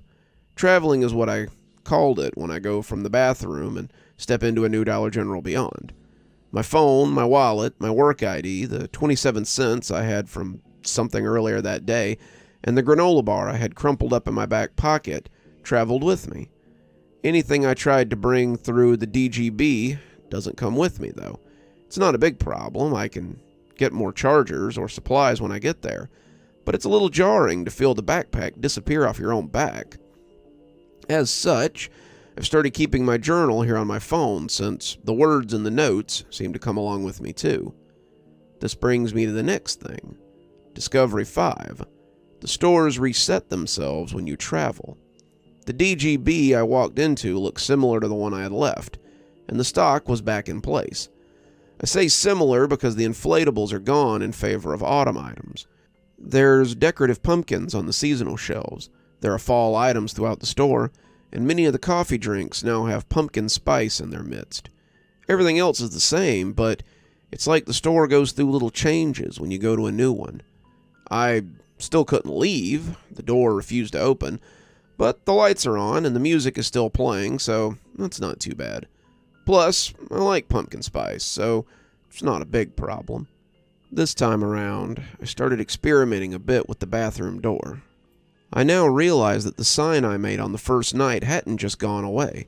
When I passed back through the bathroom door, I had gone into a new DGB, and the sign hadn't existed there yet. I didn't bother to put one up this time, not really wanting to attract the attention of whatever might be out there anyway.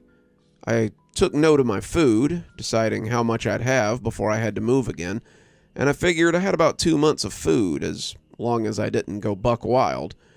I found some bedding and made myself a little bed area. That's when I set to experimenting.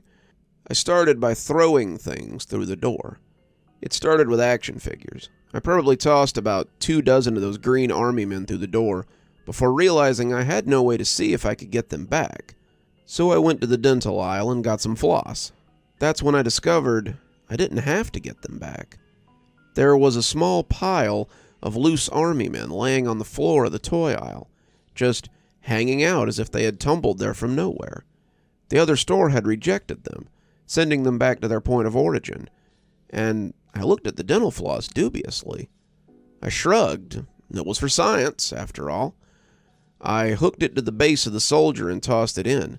The army man disappeared into the space, and the dental floss kept spooling out as if the door was pulling it. It came out quickly, running out fast enough to make me think I might see smoke, and when the spool jerked as it hit the end, the little box fell out of my hand. It slid across the ground and went in too. I watched the door for a few seconds before going to see if both had gone back to their point of origin. Sure enough, the army man was in the toy aisle and the floss was in a pile on the dental aisle, with the box beneath it.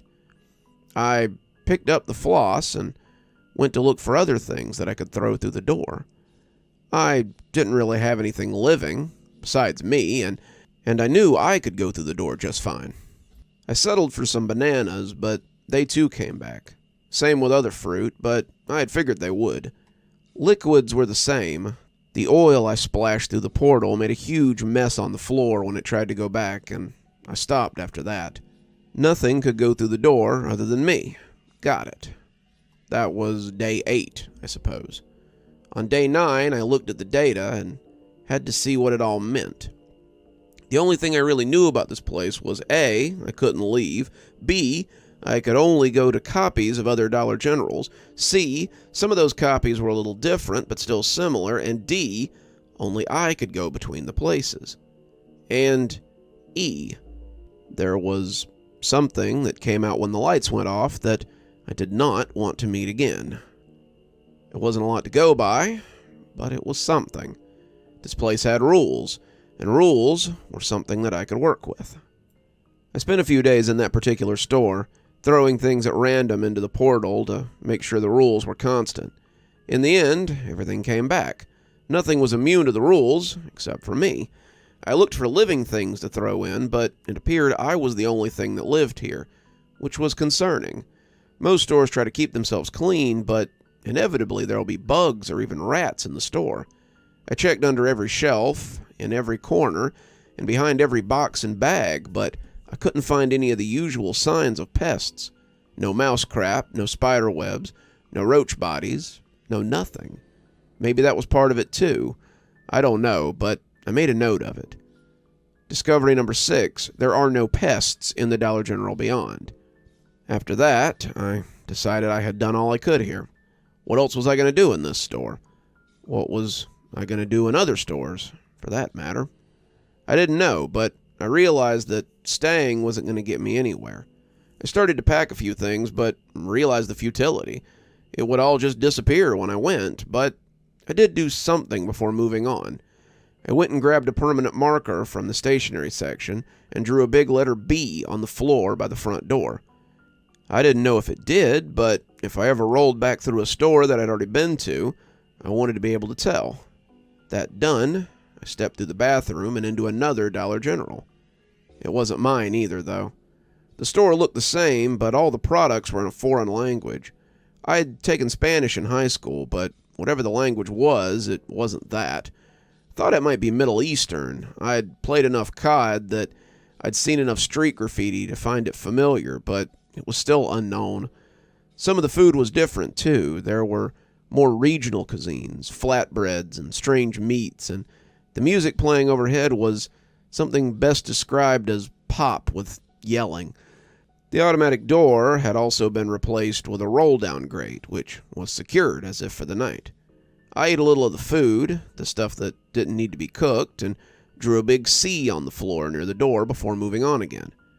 I did this for a while, not really sure how long I was traveling, but leaving my signs behind. Some of the stores were set for different holidays. Some of them were in different languages. A couple of them had weird alien goods that I had no idea what they were, and I moved on from them quickly.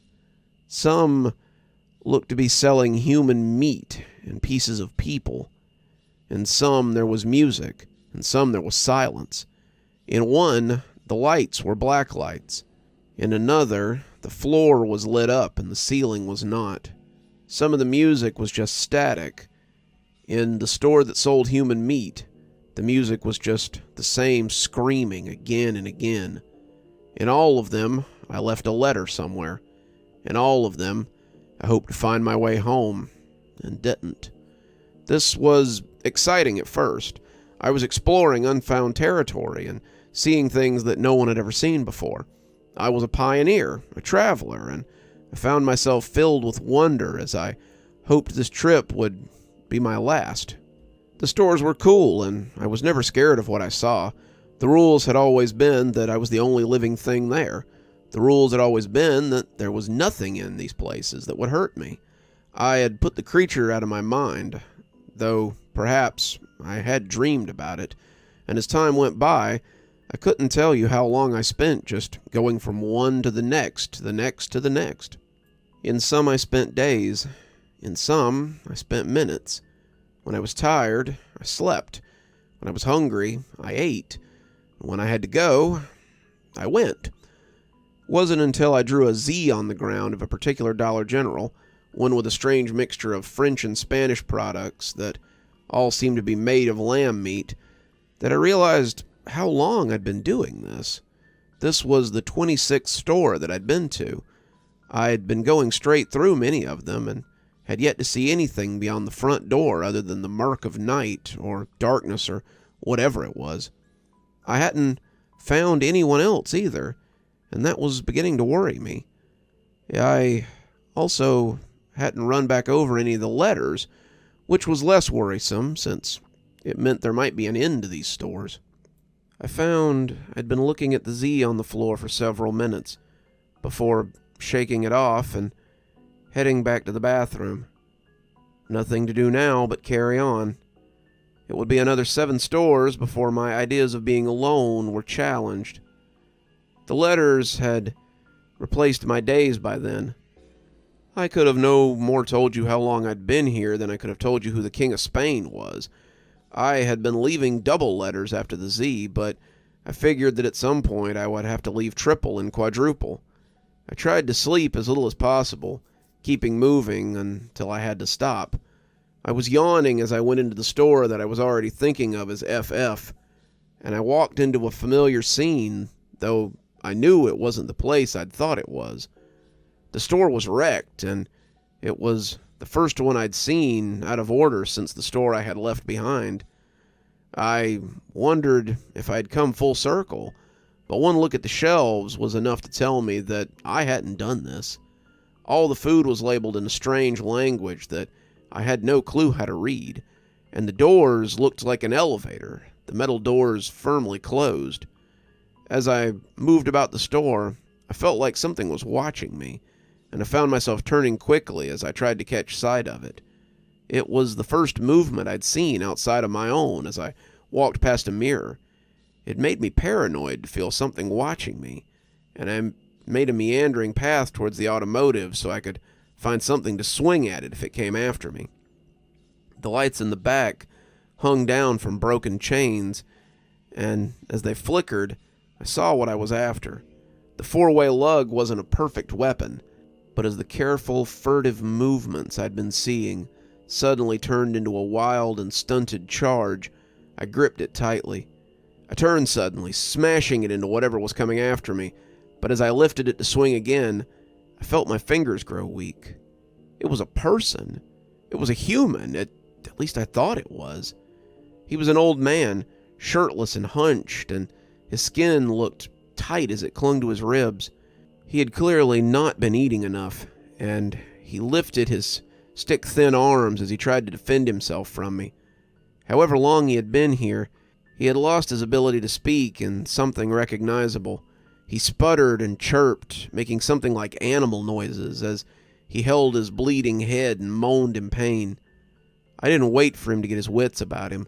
I dropped the wrench and took off, sprinting for the bathroom as I leapt through the door and into a new Dollar General beyond.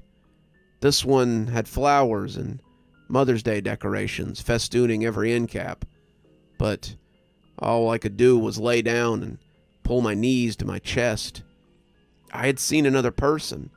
I had attacked the only other person I had found. Well, technically he had tried to attack me first, but I was still coming to terms with what I had done as I tried to get myself together. The food here was normal, and as I ate, I pinned this addition to my journal. The notes here are all I have to prove that I'm not going crazy. It seems there are others here. They don't seem very friendly, though. I've already marked this store as GG, and I am preparing to take a rest for a little while before proceeding on.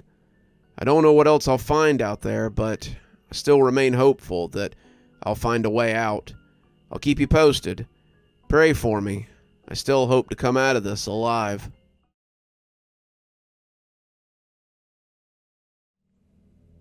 Juliet, what's my afternoon looking like? Dr. Pamela Winter had come back from lunch, and by the parking lot, she could tell it was going to be a busy afternoon. Well, Doc, Mr. Guthrie's in room 1, Miss Carroll's in room 2, and your special client is in room 3. Pamela stopped, looking at Juliet with confusion. I thought I only had 4 clients this afternoon. Julia Masters is coming in to forget about something or another, and Robert Townsend was... Yes, ma'am, they're still coming in, but all 3 of these clients just showed up while you were at lunch and said they needed to see you immediately. Mr. Guthrie said it was a blue feeling. Does that make any sense? Dr. Winter felt her nostrils flaring as she headed for room 1. This was becoming a problem that she would have to work out, or risk much. When Mrs. Masters arrives, please put her in room 4 and tell her that I'm immensely sorry, and I will half the cost of today's visit. Until I finish with these clients, hold my other clients.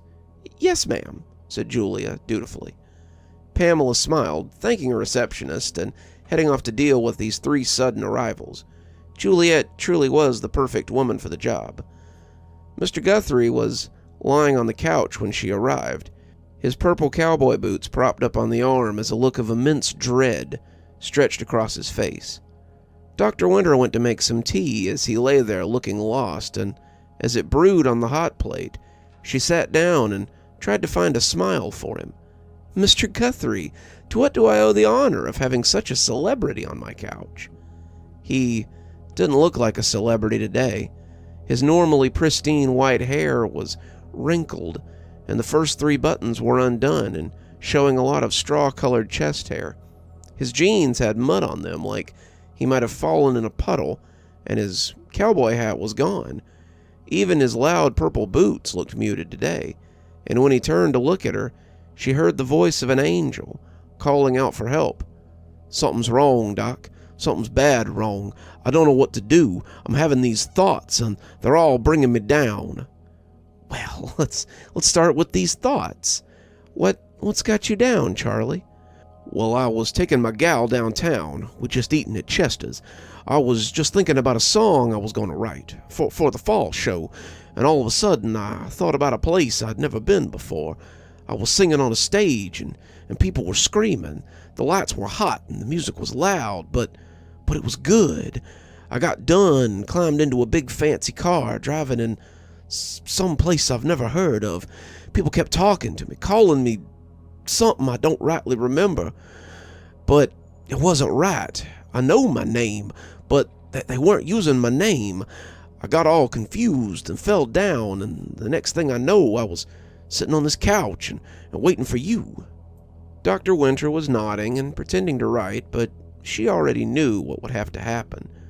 He looked startled when she slid the cup of tea into his hand, but he took it and looked into the depths of the murk with his sad, sorrowful eyes. "Charlie, you know who you are. You're Charlie Guthrie, the biggest celebrity in Cashmere. You're our songbird, our mountain lark, and we know your fall concert will be just spectacular," she said. And when he looked up at her, she couldn't help but smile.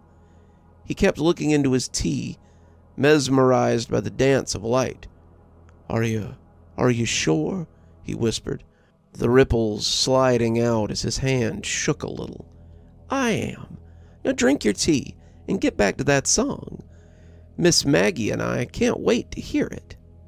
Charlie Guthrie drained his glass in one long drink, but when he brought it down, he gagged a little as something thick and slimy plopped into the cup. Pamela spirited it away to the cupboard before he could come around, and when he shook his shaggy head and looked around, she was back in place and smiling. He looked as lost as he had the first time when he had stumbled from his home so many years ago. He couldn't have known the forces that looked for him, couldn't have known the people who still looked for him. But Charlie Guthrie, once the sound of a generation, was as much a part of her menagerie as the precious moments figures that Maggie loved to collect so much. "Where am I?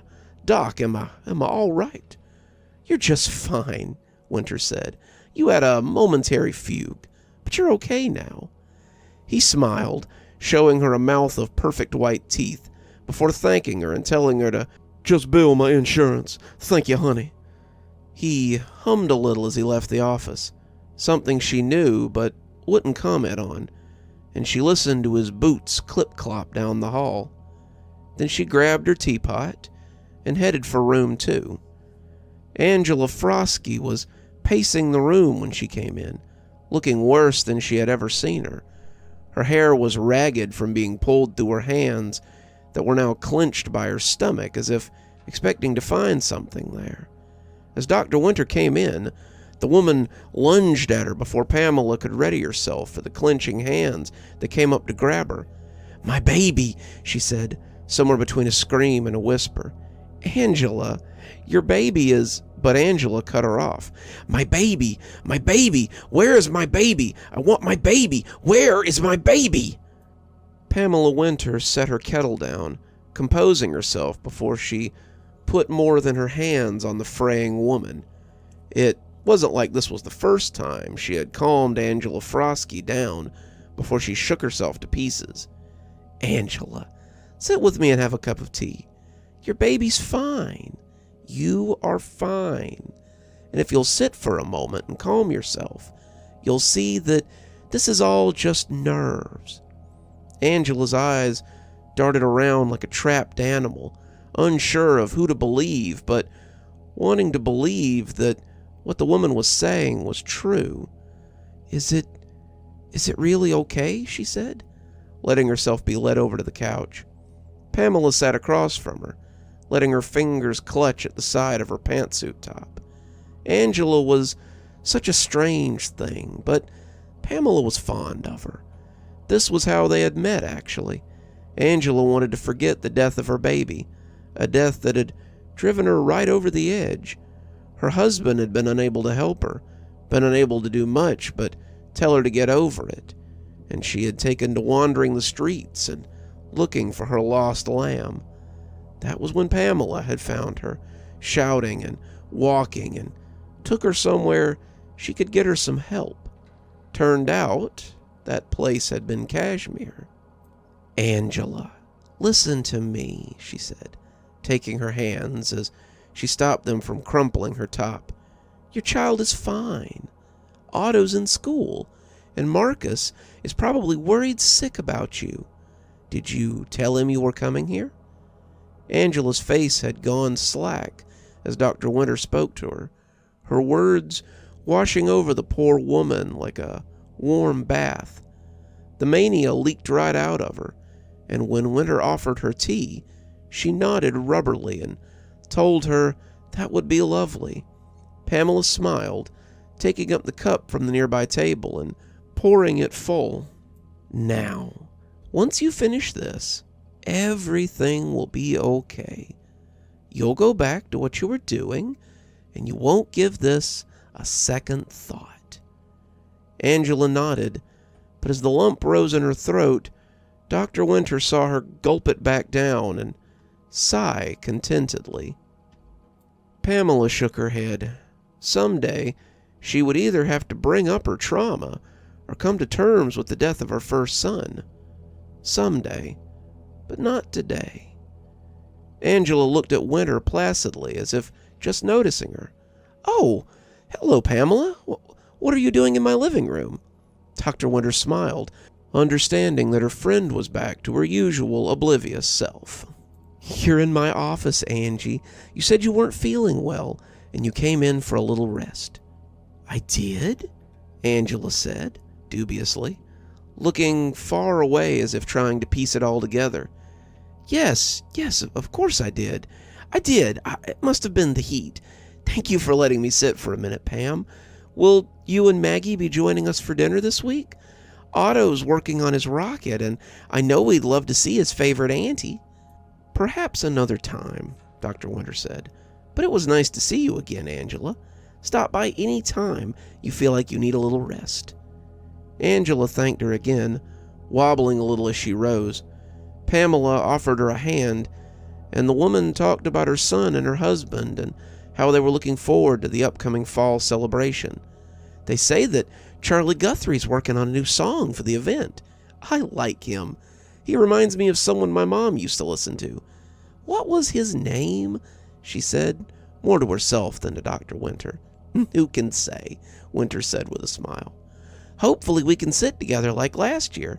Till then, Pam," Angela said, waving over her shoulder. She left then, but Winter couldn't help but see her touch her stomach as she rounded the corner. She sighed. A week, a day, 1,000 years, it didn't matter. Angela would be back, and Winter would have to put her back together again. She was heading for room 3 when Juliet let her know that Mrs. Masterson was here and waiting in room 6. "That's fine, Juliet. I'm just on my way to see my last emergency. Hopefully, this won't take too long." As she went, she reflected that these emergency cases had been happening a lot lately. Some of them, like Angela Frosky, were like those cars you just knew were going to break down eventually, but you keep fixing them so you can get a few more miles out of them. Others, however, were a little more unforeseen. Many of them were old-timers, people who had been in Cashmere for years, and the work that Pamela Winter had to do on them was something else entirely. Cashmere was a special place, a place for people to escape things that were too much for them, and as a twinge of frost rippled up her arm, she stopped to contemplate who this last emergency might be. The closer she got, though, the less she found that she wanted to find out. She suddenly felt like there was something in there that she didn't want to see, and she started to turn around and go see what vexed Mrs. Masterson. She had taken a few steps away before shaking her head and heading back for exam room 6. She'd get through this. She would see this patient and be on her way. She would finish for the day and go have dinner with her girlfriend. She would go to bed on time. She would wake up, and she would do it all again tomorrow. When she opened the door, however, she felt thick tendrils of dread push through her as she saw the man laying across her couch. He was a simple enough fellow, someone she wouldn't look twice at in a crowd, but looking at him always filled Pamela with a sense of existential dread. It reminded her of a memory she had in her cupboard, a memory of someone as they watched their father die.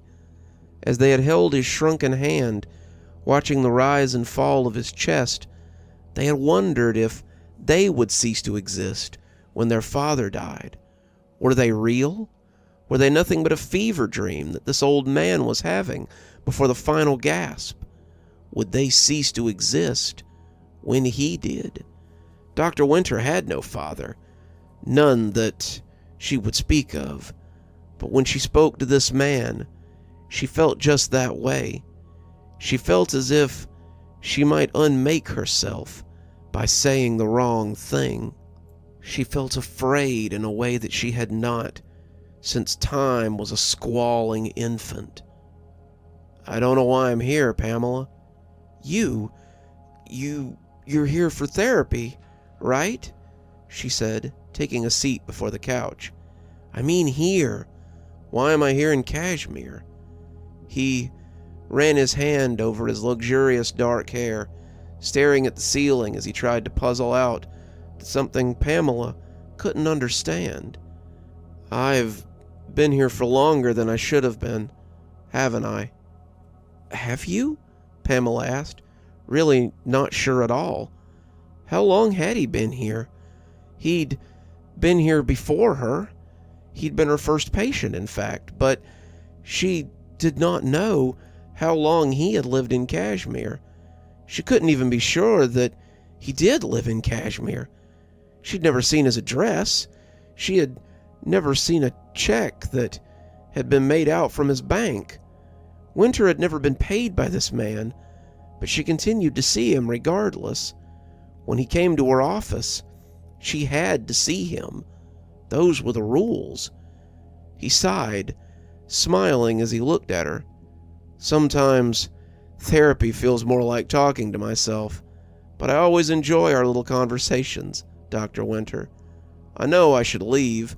I know things are waiting for me out there. But when I stand at the edge of town and look at what lies beyond, I can't bring myself to go. I wonder sometimes if the town would even go on if I left." Dr. Winter wondered that too.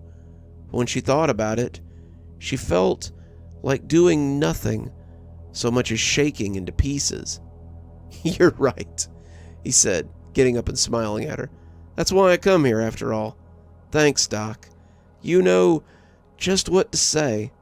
I'll see you at the big fall bash, and tell Charlie not to worry. I'm sure it will be enough to fill even his blue, blue heart with joy." Juliet found her in the room a few minutes later. She said it had been nearly half an hour, and Pamela realized she had patients waiting for her. She couldn't even really remember what she had been doing in here. Was I seeing a patient?" she asked Juliet. "I don't know, Doc. You came in here after you talked with Mrs. Frosky. I don't know. You just had the 2 emergencies. I'm not sure what you were in here doing. Maybe just taking a minute to get your thoughts." Dr. Winter got up and shook off the trepidation that had been building after whatever it was that had just happened. No rest for the wicked, after all.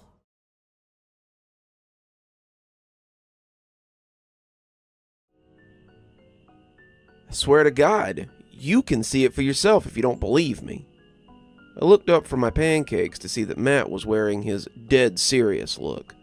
All of us were sitting at the Taste of Cashmere, a diner that sat across the street from the hospital, and Matt was talking about his latest run-in with weirdness. Me, Matt, David, and Carl had taken to eating there some mornings, especially if the night had been particularly bad, and the food was well worth the price. Carl nodded sagely, chewing his eggs before saying, "I told you, she jumps every night at 3:18. I've watched her do it a dozen times or more, but none of you believed me." Wasn't so much that none of us believed Carl when he told us about the jumping girl. It was more that he had told us so often, we no longer cared. Cashmere had so many weird things going on that one more was just icing on the cake.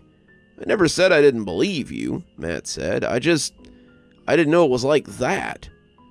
Matt had come to talk to me after it happened, and the story had been grisly. Matt had been on a break, walking down the South Promenade, the newer part of the hospital, to get coffee.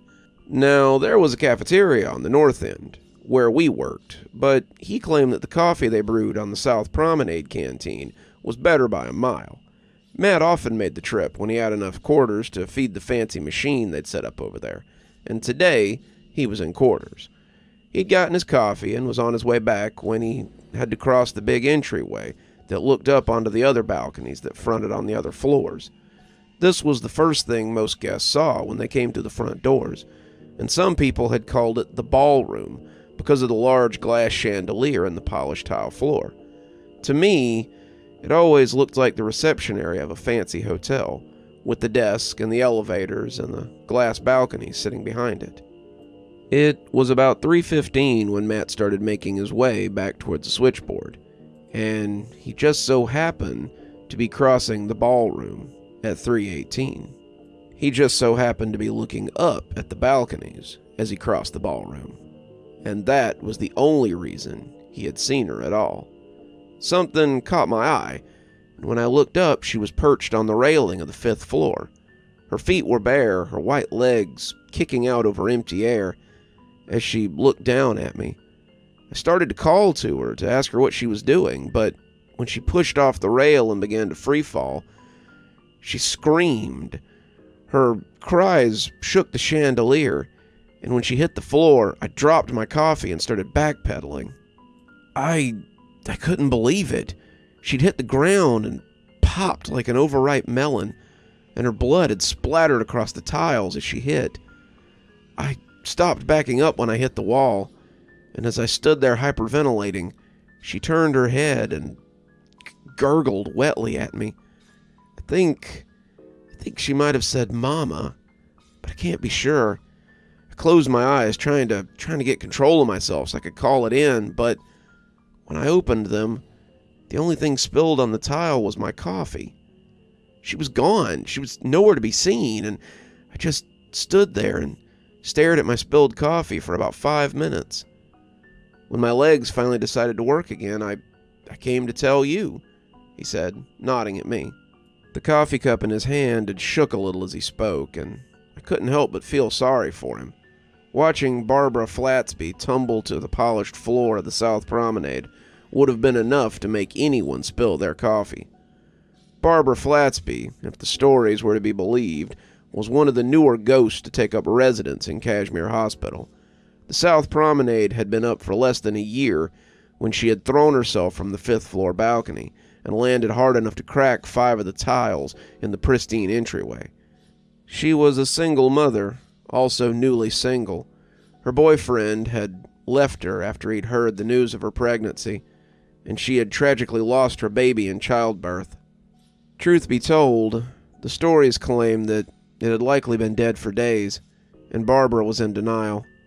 There were OB nurses who swore they had taken part in the delivery, and the baby had been cold and unresponsive from the first exposed extremity. Barbara had been unwilling to hear this, and had insisted on cradling the baby as she lay sobbing in her hospital bed.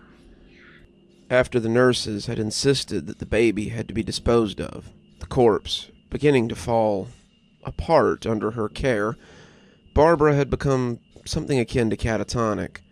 She'd been unresponsive for nearly a week. her room changing from the OB floor to the short-stay unit within days of the birth. Her parents came to see her. Her friends came to see her. But she would not respond to any of them. She mostly sat in her misery. That was until she had gotten up at 3 a.m. one morning and decided to fling herself off the 5th-floor balcony. Her death had been classified as the actions of a heartbroken mother, and there was even a plaque erected in the lobby in her memory. The plaque, however, was hardly necessary.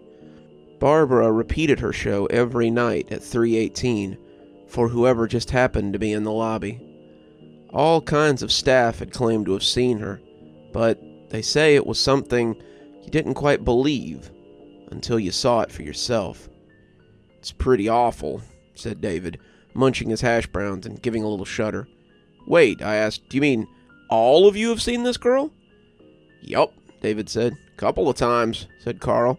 "Once too many so far," Matt said. As I ate, I felt a little left out. Everyone else had seen this ghost girl except for me. If I was going to add her to my book, something I was pretty sure I was going to do, I needed to experience it for myself. As we ate, I made a decision to go on one of my days off, to see the phenomenon for myself. My next day off was Thursday, so Friday morning I got up at about 1:30 and made my way to the hospital. I avoided the desk, not wanting to field any questions from Clint as to why I was here on my night off, and made my way to the South Promenade. I could take a seat in the lobby and observe her as she fell from the railing. That would give me a great means of explaining it in my book, but as I came to the entrance area, I was in for a disappointment. The floor gleamed wetly with fresh polish, and the ropes hung across it read, "Closed to the public." I could still have seen the fall from beyond the ropes, but I moved around towards the elevator, looking for a better vantage point, and I had a better idea. Why not go up to the 5th floor and watch the start of her fall? I wondered if it would work as I took the elevator up. Barbara fell from the balcony every night at about 3:18. Surely my presence wouldn't be enough to stop her. She had fallen with people standing in the lobby. I had to believe that she would fall with me sitting up there, too. It was the act of falling that was important, and she probably wouldn't even acknowledge me. She was a spirit with a predetermined destination, and I doubted she'd be stopped by someone as mundane as me. It was 3 o'clock when I took a seat behind the railing, and I sat making notes on my phone as I waited. I was excited. It was a little spooky. I felt proud of myself for doing actual field work. I also felt a little silly as I waited up here for something I didn't actually think would happen. My head was swirling with different emotions as time ticked by. The jumping girl was a big part of hospital history, even if it was one of the newer parts. It would be a travesty not to include it, but as I typed up some simple entries, I felt sure I'd be disappointed. This would be the one night she wouldn't show, and I would have to rely on first-hand accounts to detail the experience. Things like this didn't just happen on set schedules, and no amount of waiting would make it so. Sitting here was like waiting for a particularly scary roller coaster, and I hoped that the experience would live up to the hype. "Are you waiting for someone?" I glanced up, startled out of my contemplation, and there she was. She was sitting on the rail, her legs dangling out into open space. Her hospital gown was long and green, her blonde hair spilling down the back of it, just above her buttocks. She looked so incredibly young. None of the stories ever mentioned her age, and I could believe she was a high school girl or someone's kid sister. She started forward, looking down to the scene of her death, and I became aware that I could see the chain for the chandelier through her if I concentrated hard enough. Seeing her here was like catching Santa Claus putting presents under the tree. You believe he's real, but you're still so surprised to actually see him. "What's the matter? Cat got your tongue?" I wet my lips as I tried to make words. "I suppose I was waiting for you." "For me?" she asked, her eyes turning merry as she looked back over her shoulder at me. "Why would you be waiting for me?" Even as she asked, her eyes turned down to the lobby below, the place she would always wind up when it all came down to it. I guess I just wanted to know. I paused, trying to think of something to ask her. Why do you come back here every night? She looked back over her shoulder a final time, and her answer seemed so obvious. Why, the view. It's so pretty. I seem to be drawn to it. Her eyes turned down to the tiles, and I thought for sure she would jump now. Looking at the clock on my phone, however, I saw that it was only 3:15. 3 minutes to go. I remember coming up here before Anthony was born. I walked up the stairs, trying to get him to come out, and when I reached the top, I looked over the rail and saw the floor below. The patterns, the way the light hits it.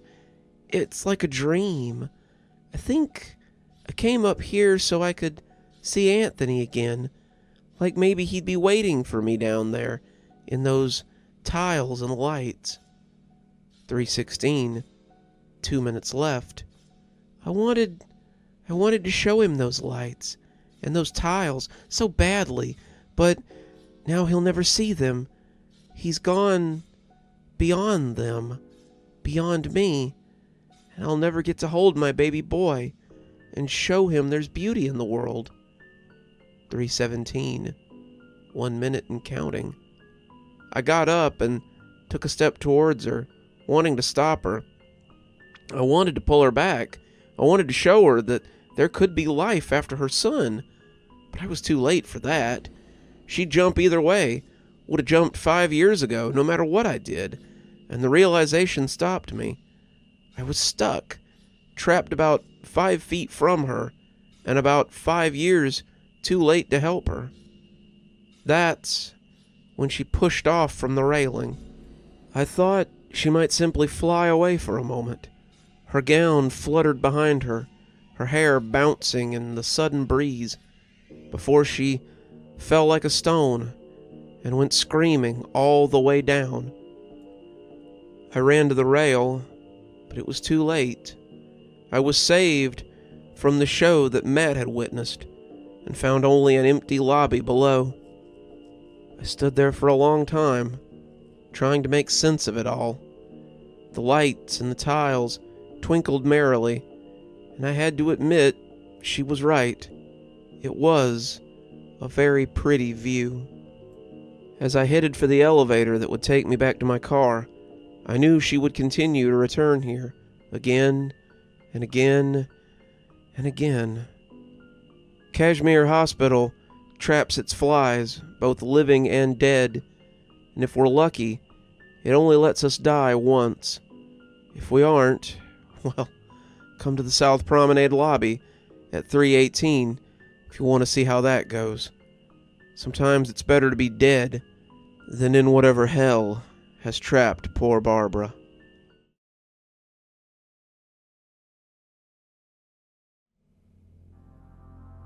Look, Dunstan, you know how hard it is to place kids once they get close to 18. You're almost 16, well beyond the age that we can adopt out most kids, and this might be your last shot at a family. Dunstan sat across from Mr. Seaver, twirling the blue metal pen between his fingers. It was a nice pen.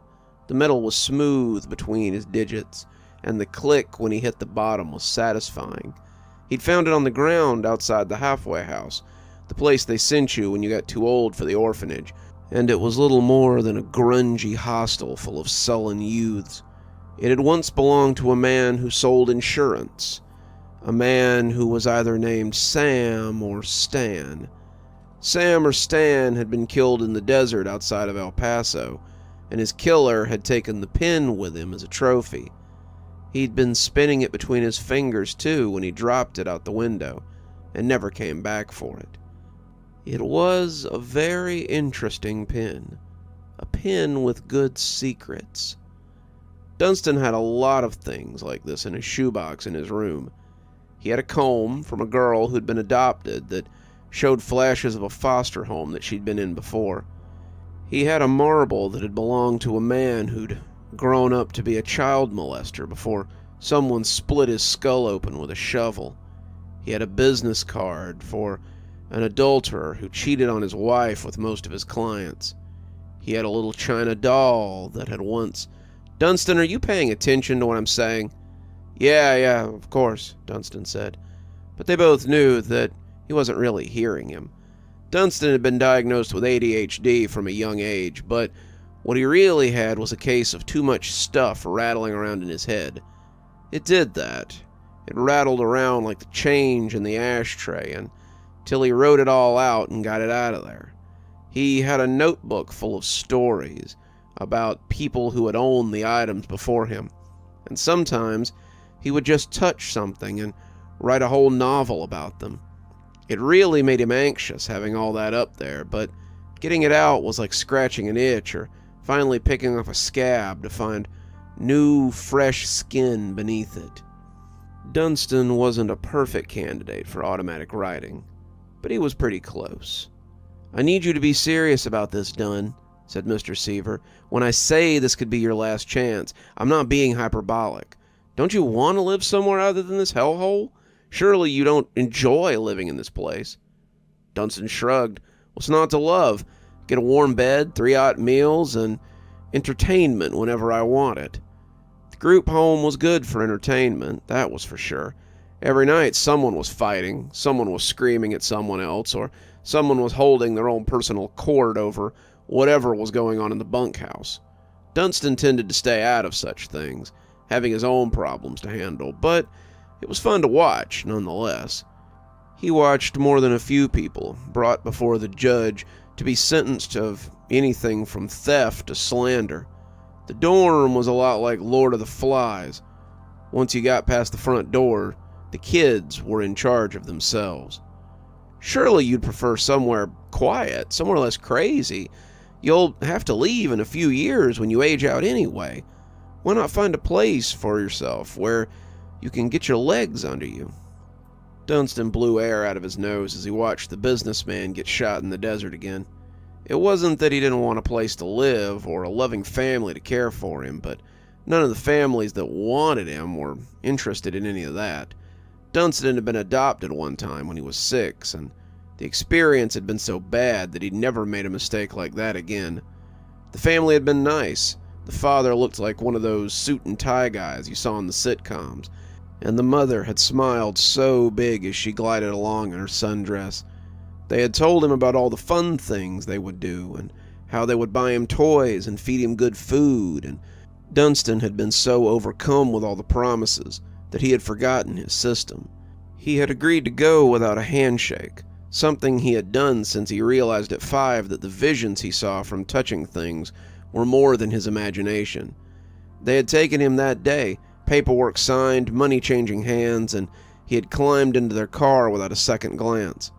Their house had been nice. It had been a big ranch-style home with a front yard and a tree with a tire swing. They had smiled as they let him inside, telling him that this was a new beginning for him. They were all smiles until they made it through the door, and that was when the smiles had turned jagged.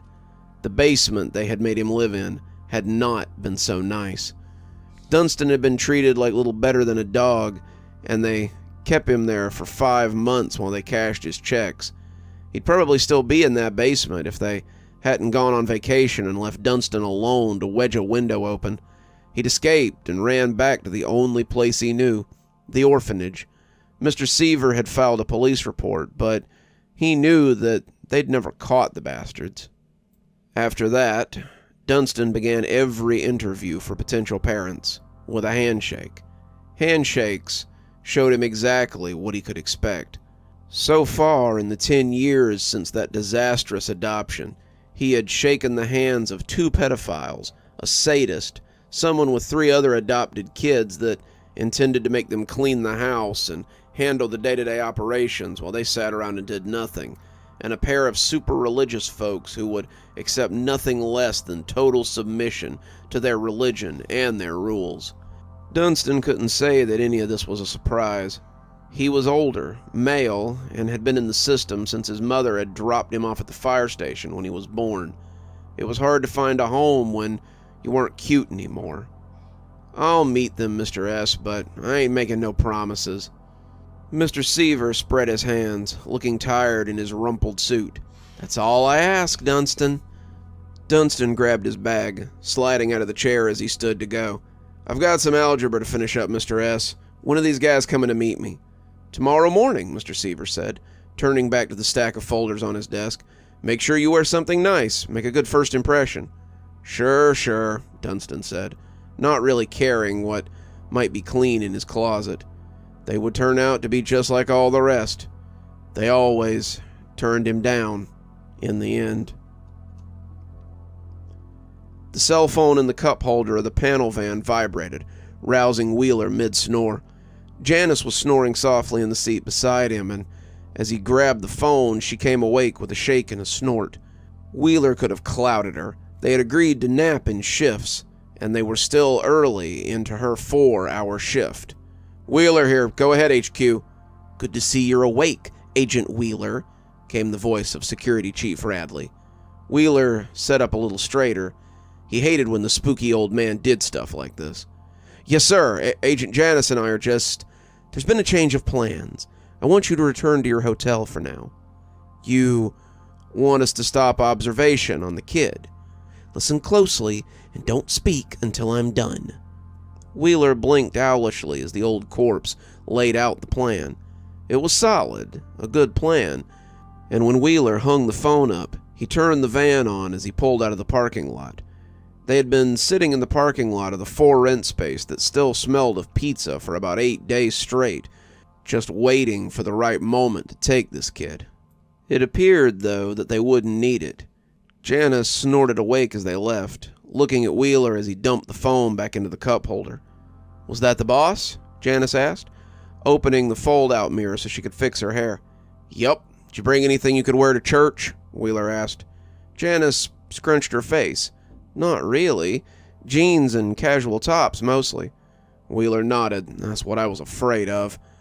He took a right suddenly, the car that had been preparing to turn blaring its horn at them, and headed into the city center. "What are you doing?" Janice asked, smiling despite having nearly taken a front bumper in the passenger door. "We gotta head to the mall. Sounds like we might need some clothes before tomorrow." "Yeah, you can't handle nothing like this." "Think so? Bring it on." The two boys looked strange in the glow of the TV, their faces leaning in close as their fighters wheeled about the arena.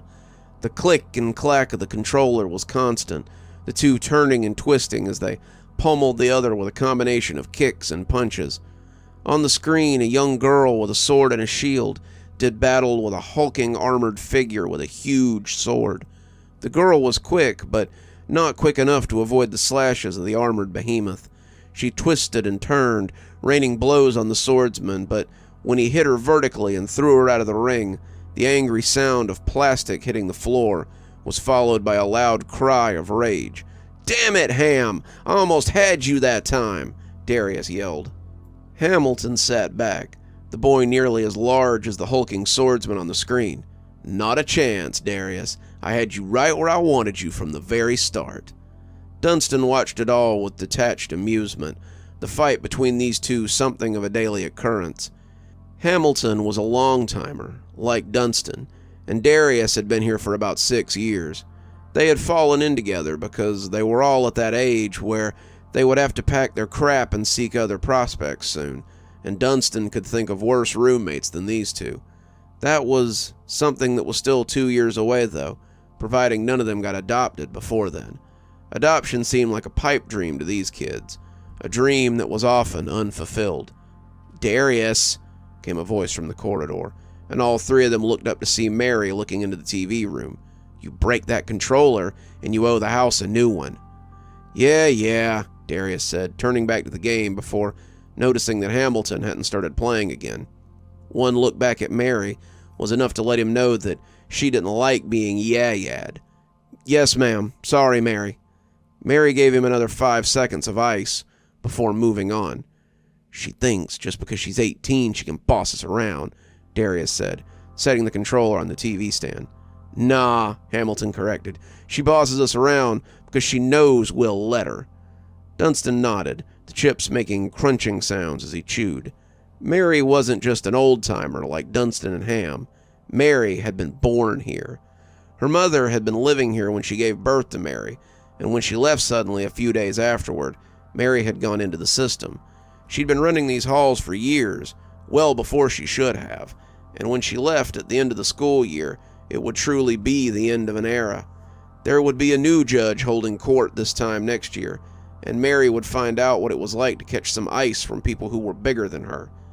Dunstan just hoped that Jack wouldn't be the one to take her place. Mary was cruel, but she was always fair.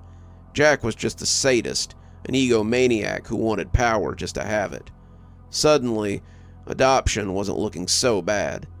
"You want up next?" Darius asked. Dunstan nodded, but hesitated as he reached for the controller. The blue one wasn't something he wanted to touch. He'd only lost at Soul Calibur a few times, and every time it was because he had to use the blue controller. The blue controller had come from a thrift store, and the previous owner had left more than Cheeto dust on the thumb pads. He had smacked his kid brother over a game one night, the kid barely old enough for middle school, and he must have liked it because he went right on smacking him till the kid was dead. It was hard to concentrate on something when you could see that kind of brutality slithering through your skull, and Dunstan had gone and dropped $15 at the vintage game kiosk the very next day to get his own controller. New stuff didn't have things like that attached to it. "Not with that one," Dunstan said, reaching towards Hamilton. "Gimme." "Come on, man," Ham winced. "You always get the new one." "I paid for it, man. Buy your own, and you can say who uses it." Hamilton blew out an exasperated breath, but handed it over as he swapped controllers. The rubber grips felt smooth under his thumbs, the buttons still possessing some click as he settled in for a game. Hamilton took the seat next to him, continuing his play as the beefy warrior. Dunstan chose a busty woman with a whip made of chains, and as the game began, Hamilton effortlessly maneuvered him around the ring. "So, heard you might be getting out tomorrow," he said, swiping at the woman in the skimpy costume. Dunstan was unfazed and easily stepped out of the way of the massive sword as it came within inches of his character. "Yeah, maybe." Dunstan's character rolled out of the way of another swing. "You gonna go?" Dunstan narrowly missed another one, dealing a few glancing blows before moving away again. "Maybe. Depends on how big their pool is." As he ducked another sideswipe, Dunstan went to work. The long whip encircled the burly fighter and slashed him again and again. As he staggered, Dunstan cut him to ribbons as he fell in bloody scraps on the ground. As the busty woman jiggled and posed in victory, Hamilton cursed under his breath and threw his hands up. "Should have known better than to square up with the champ. For real, though, you gonna go with him or what?" Dunstan thought about it as he watched the skimpy fighter twirl and cheer. He didn't know if it had come to that, but even if it did, would he really leave behind the only home he'd known for the last 6 years? Dunstan wasn't even sure he could. Not really, but it was nice to think that maybe there might be more out there for him than this. "I don't know," he finally said.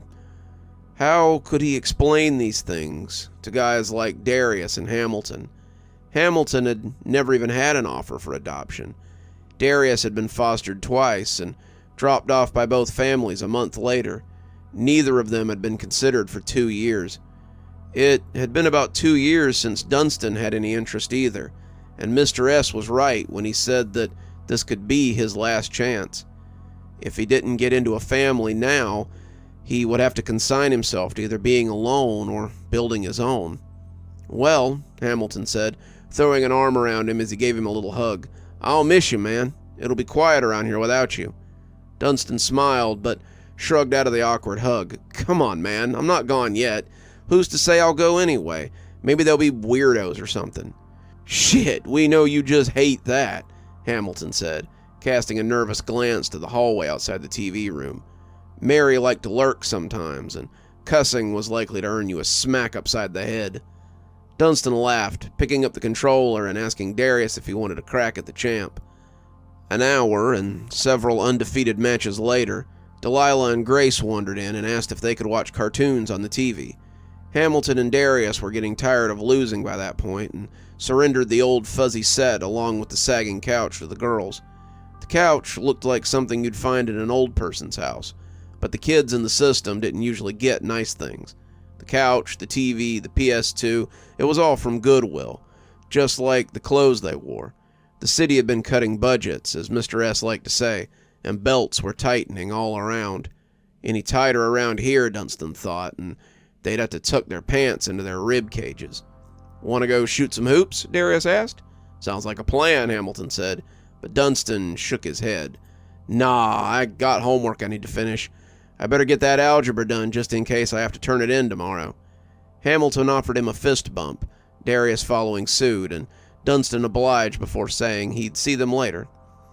Dunstan walked down the dirty corridor of the group home and found the room he shared with Hamilton and Cage and some other kid whose name he hadn't bothered to remember yet. Dunstan called him Chip, something the new kid hated, but Dunstan told him that when he was here longer than 6 months he might bother to remember his name.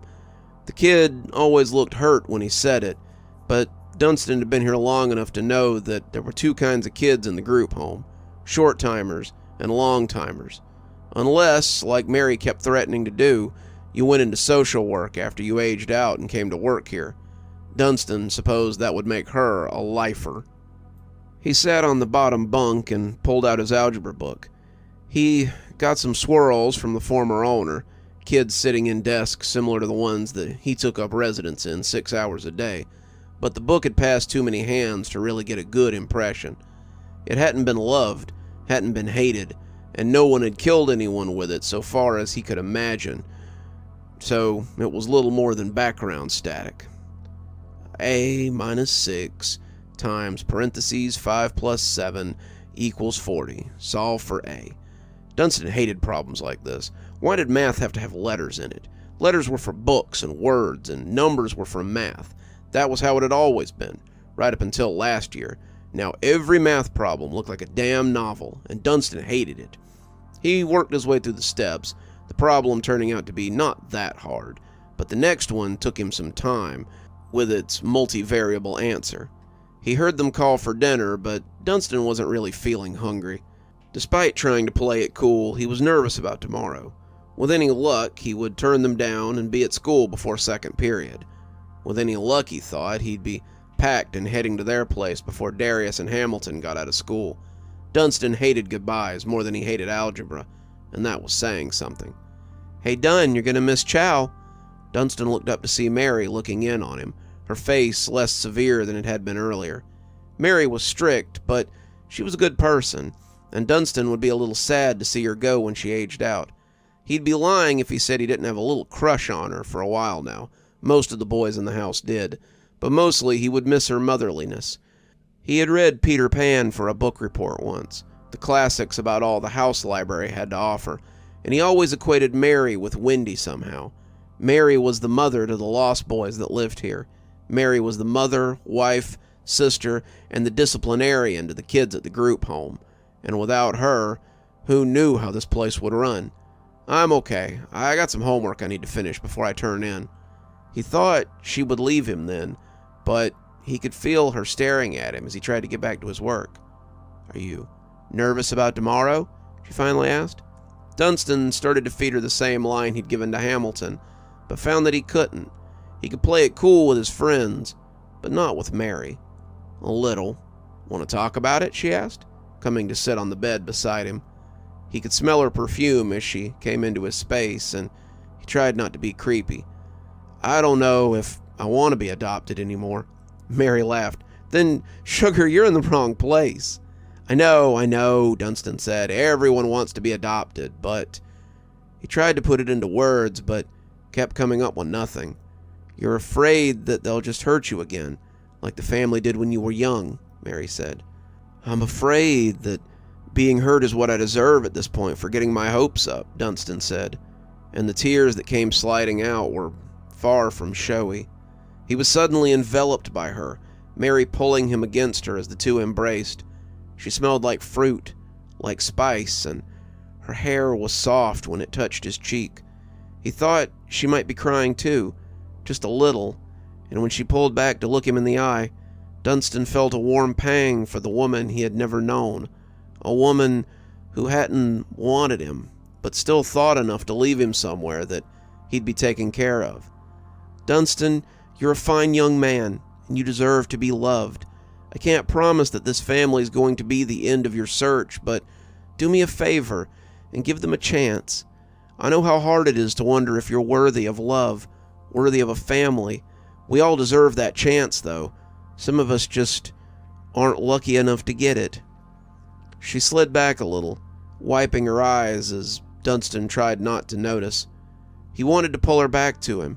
He wanted to kiss her. He wanted to assure her that she was worthy of love too, but he couldn't bring himself to do any of those things. He was just as confused and scared and sad as she was, and by letting him see the vulnerable girl that lay within her, Dunstan was unsure of what to do in the face of her vulnerability. In the end, they sat there for a few seconds in silence before she got up and smoothed the blanket out where she had creased it. "I've got to go make sure the older kids don't hog all the dinner. I'll bring you some a little later if you like." She left then, leaving Dunstan with the smell of her perfume and a warm feeling in his chest that wouldn't leave for several hours. Tomorrow was indeed going to be an interesting day. "Ugh, I think I'd rather just snatch this kid on the way to school," Wheeler groaned as he tried to tie the infernal tie that they had given him. Janice snorted as she helped him, getting it right on the first try as she made it look natural. As she moved away, Wheeler saw that she was wearing a plum-colored dress that showed off just enough curve to be cute, but not enough cleavage to be inappropriate. It was a picnic dress, a church social dress, something that showed off just enough for a taste, but not enough for a good snack. It didn't stop Wheeler from wanting another taste, though. "Dress looks good," he commented, loosening his tie so he could stage it for tomorrow morning. "But it'd look better on your floor, huh, big boy?" He turned to find that she had slid out of it, revealing nothing beneath but bare flesh. His own clothes were folded over the sink a moment later, the two making use of the hotel bed for more than sleeping. An hour after that, they were lying side by side in the double bed, staring at the ceiling as the TV played something inane. "I guess the dress was to your liking then," she teased, rolling over to cuddle against him. "I was more interested in the person wearing it," Wheeler said, kissing the top of her head. The two were quiet for a minute, Wheeler wanting a cigarette more than life itself. He always liked to smoke after he'd finished. There was something about having that nicotine high while you were still cresting in the afterglow that really did it for him. It was the perfect cap-off, and if they had been in his house in Brewster, he'd have gone out on the balcony as naked as the day he was born to have one. The closest neighbor would have to report him for indecency through a telescope, and that was just the way that Wheeler liked it. "Better hope you didn't leave more than memories behind," she joked. "We could get in a lot of trouble if you did." Wheeler sighed. She would have to bring up something like that. "It's what I love about you, Janny. You really know how to bring me back to reality." "I was just saying, you know how the site feels about washouts hooking up. Like these kids aren't screwing like rabbits half the time while they're at the site anyway," Wheeler scoffed, rolling out of bed, out of her suddenly cloying embrace as he looked for his jeans. "That's different," she said, sitting up on one elbow as the comforter helped her retain her modesty. "Those kids are probably going to graduate. Washouts don't get the pleasure of going to the next level." He found them, telling her he was going to smoke. What she said next stopped him in his tracks, though. "I was pregnant once. Did you know that?" He had stopped about 3 easy steps from the door, and he really wanted to walk out of it and smoke on the walkway. Anything would be better than this conversation, but his curiosity was piqued. "Nah, I didn't. It was after I washed out. I was in college for a while, but I came back to the site after washing out of that, too. Just wasn't a good fit for civilian life, I guess." Wheeler could relate. He'd spent 4 years in the Army, but all 4 had felt like a lie. He had risen in the ranks, going as high as corporal, and when they offered to make him a sergeant, he had told them that he was ready to end his career. He'd spent 4 years living with imposter syndrome, and when Ridley had called him to see if he was ready to come home, it was like hearing the voice of God. He hated the old man, but Ridley, the site, the other washouts, they were all comfortable to him. He had never felt more complete, than when Security Chief Ridley welcomed him back. I'm guessing Ridley took the kid, huh? Nope, she said, sitting up fully now as she pulled her legs to her chest. I put him in the system. I wonder sometimes what happened to him. I wonder if I'll ever see him again. I'd like to. Sometimes I wonder how he is, or if he's like me. I guess I probably never will, though. She started to cry then, and Wheeler did leave. By the time he had left 3 butts out on the concrete of the parking lot, he returned to find her fast asleep. That was good. He wouldn't turn her in, not for a lapse of judgment that was likely over a decade ago. As he settled into the bed next to Janice, he reflected that he could see himself being happy with her. Janice, a brat or two, a 2-car garage, vacations, PTO meetings, the whole thing. They could be happy together. They could make it work. Who would watch the kids, though, while they were out snatching? Good old Grandpa Ridley and his ghoulish little kindergarten, probably. Wheeler put it out of his mind as he tried to get some sleep. He needed to be on his toes for tomorrow. Tomorrow, they'd be going home, one way or another. Dunstan fidgeted as he sat in the hard plastic chair in the waiting room. He had put on a slightly wrinkled button-up with some of his nicer jeans, but his scuffed sneakers were the only shoes he owned. There was a couple in there now with Patty, and it didn't sound like it was going well. Patty had a shrill voice, something that Dunstan had heard many times from down the hall as she suffered from night terrors. And the same scared voice was on display now. Whoever the couple was, they were trying to assure her that they had a very nice home, a lovely room for her, a great school that she could attend, but it was getting them nowhere. Patty sounded like she was having hysterics, and Mr. S was having trouble keeping her from psyching out. Dunstan kept looking over at the plastic chairs on the other side of the room, wishing someone would arrive to fill them. The room was set up so the kids could sit on one side and the prospective parents on the other. This meant they could talk if they wanted, but there was enough space to make the kids feel safe as well. It was a good system, but it was a little detrimental when no one had showed up and you were sitting here alone. Dunstan kept hoping that they were just late, but had begun to wonder if they were going to show up at all. He figured they had bailed, and now he was just wasting his time here. Patty came out a moment later, running for the back of the house while Mr. S apologized and went after her. The couple came out, the woman looking nervous and the man merely put out. They looked at Dunstan, the man nodding, and both began talking softly about whether they should stay or not. It was pretty clear now that Patty wasn't going home with them, and the man sounded like he wanted to go make a phone call. The woman dithered for a moment as he left, finally deciding to go after him. That was when it happened. The back of her shoe snapped like a twig, and she stumbled as she spilled her papers across the tile floor. She cussed quietly as she bent down to get them, and Dunstan had gone to his knees to help her before he could think better of it. "Let me help you with that," he said, putting on his best talking to grown-ups voice as he scooped up the forms. "I'm so clumsy. I'd lose my head if it wasn't—" When her hand touched his briefly, Dunstan got a shock of something that was stronger than anything he'd ever seen. Someone was dropping off a baby at the fire station. The baby was sleeping, but he wiggled as she set him on the coarse steps. The blanket he was in was blue, a thick one, so she could hide his face from the sun. He started to cry as she left, and she looked back only once before running off in a hurry.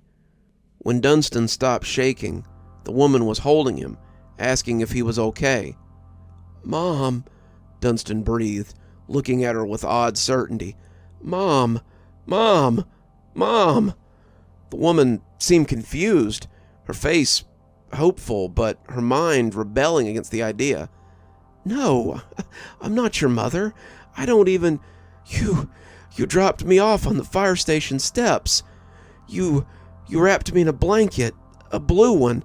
The brand was Dunstan Wildmore. That's what they put on my papers. That's why they call me Dunstan. You You put me there so I'd be safe. You put me there so someone would find me. You put me there so someone else wouldn't find me. You tried to forget where you left me so that they couldn't find me." Dunstan felt like his head was full of bees. He'd never had a seizure before, but as he bucked and shook, he saw the woman's face going pale. She was hyperventilating, trying to stop herself from choking, and as the man came back in, she mouthed something to him, and he seemed confused. "Him? We can't take him. He's not on the order. We're taking him. He's the only one they'll want," she said, scooping up Dunstan into her arms. "The Kitchery girl is the man started, but just before Dunstan passed out, he heard the woman say something that didn't make a lot of sense at the time. "He has my gift, Wheeler. They'll want him." Everything went black as they hurried him out of the parking lot. Dunstan would wake up in a new bed with a new group of kids around him, in a place that was more like the basement he'd escaped from than the home he'd been hoping to find. Wheeler was furious as they drove away from the halfway house. "What were you thinking? What in God's name were you thinking?" Janice was sitting in the back seat, stroking the boy's hair as she watched him sleep. He'd passed out after his little fit, but she had a syringe ready for when he came around. Janice wanted to talk to him, to ask him about his life, but she knew that would be dangerous. He clearly had her ability, the seeing from objects that she had experienced as a girl, and if it was as strong as hers had been, the site would benefit from it. The Kitchery girl had been a dream seer, and they were a dime a dozen. An automatic writer, however, was something they didn't have right now. "He's my son," she said, feeling certain of it as they drove away, "and he's coming home now." He had been right, though she had been a fool to try it. She had tried to hide him from the BlackSite 16 years ago, but now she knew better. She had been young and impetuous. She supposed that hadn't changed, but she'd seen the site as a boogeyman that would eat her son up. Now she was smarter. Now she knew better. The site would help him. Ridley would help him. He would grow up to be a fine agent, just like her. Either that or he would graduate and know joys that she could never. "I've got to call this in," Wheeler said, picking up the phone as he sped up the road. "They're going to kill us both. We royally screwed up here, Janny." As he talked on the phone to Ridley, Jan knew that wasn't the case. Ridley would be mad, furious probably, but he would accept Dunstan. Janice knew that he had the spark. She knew it as surely as she knew that he was as powerful as she had been. She knew because when they had touched, as she touched his hair now in fact, she could see his life playing out like a movie, just for her. She hadn't seen these things in nearly 20 years, not since she had washed out. He had sparked something in her that had been gone, and she knew that the site would accept him. It seemed that Dunstan would be starting kindergarten, right along with the others in the new class.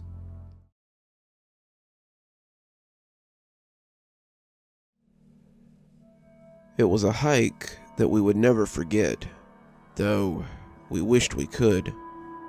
My girlfriend and I were hiking in a familiar spot, just like we'd done 1,000 times before. This hike was going to be different, though. We would hike 3 miles in and camp for the night, wake up at 5 a.m., hike up to Helen's Overlook, about 10 minutes from our camping spot, where we would watch the sunrise. While she watched, I would take a knee, pull out a ring I had bought a couple of weeks ago, and ask her to marry me.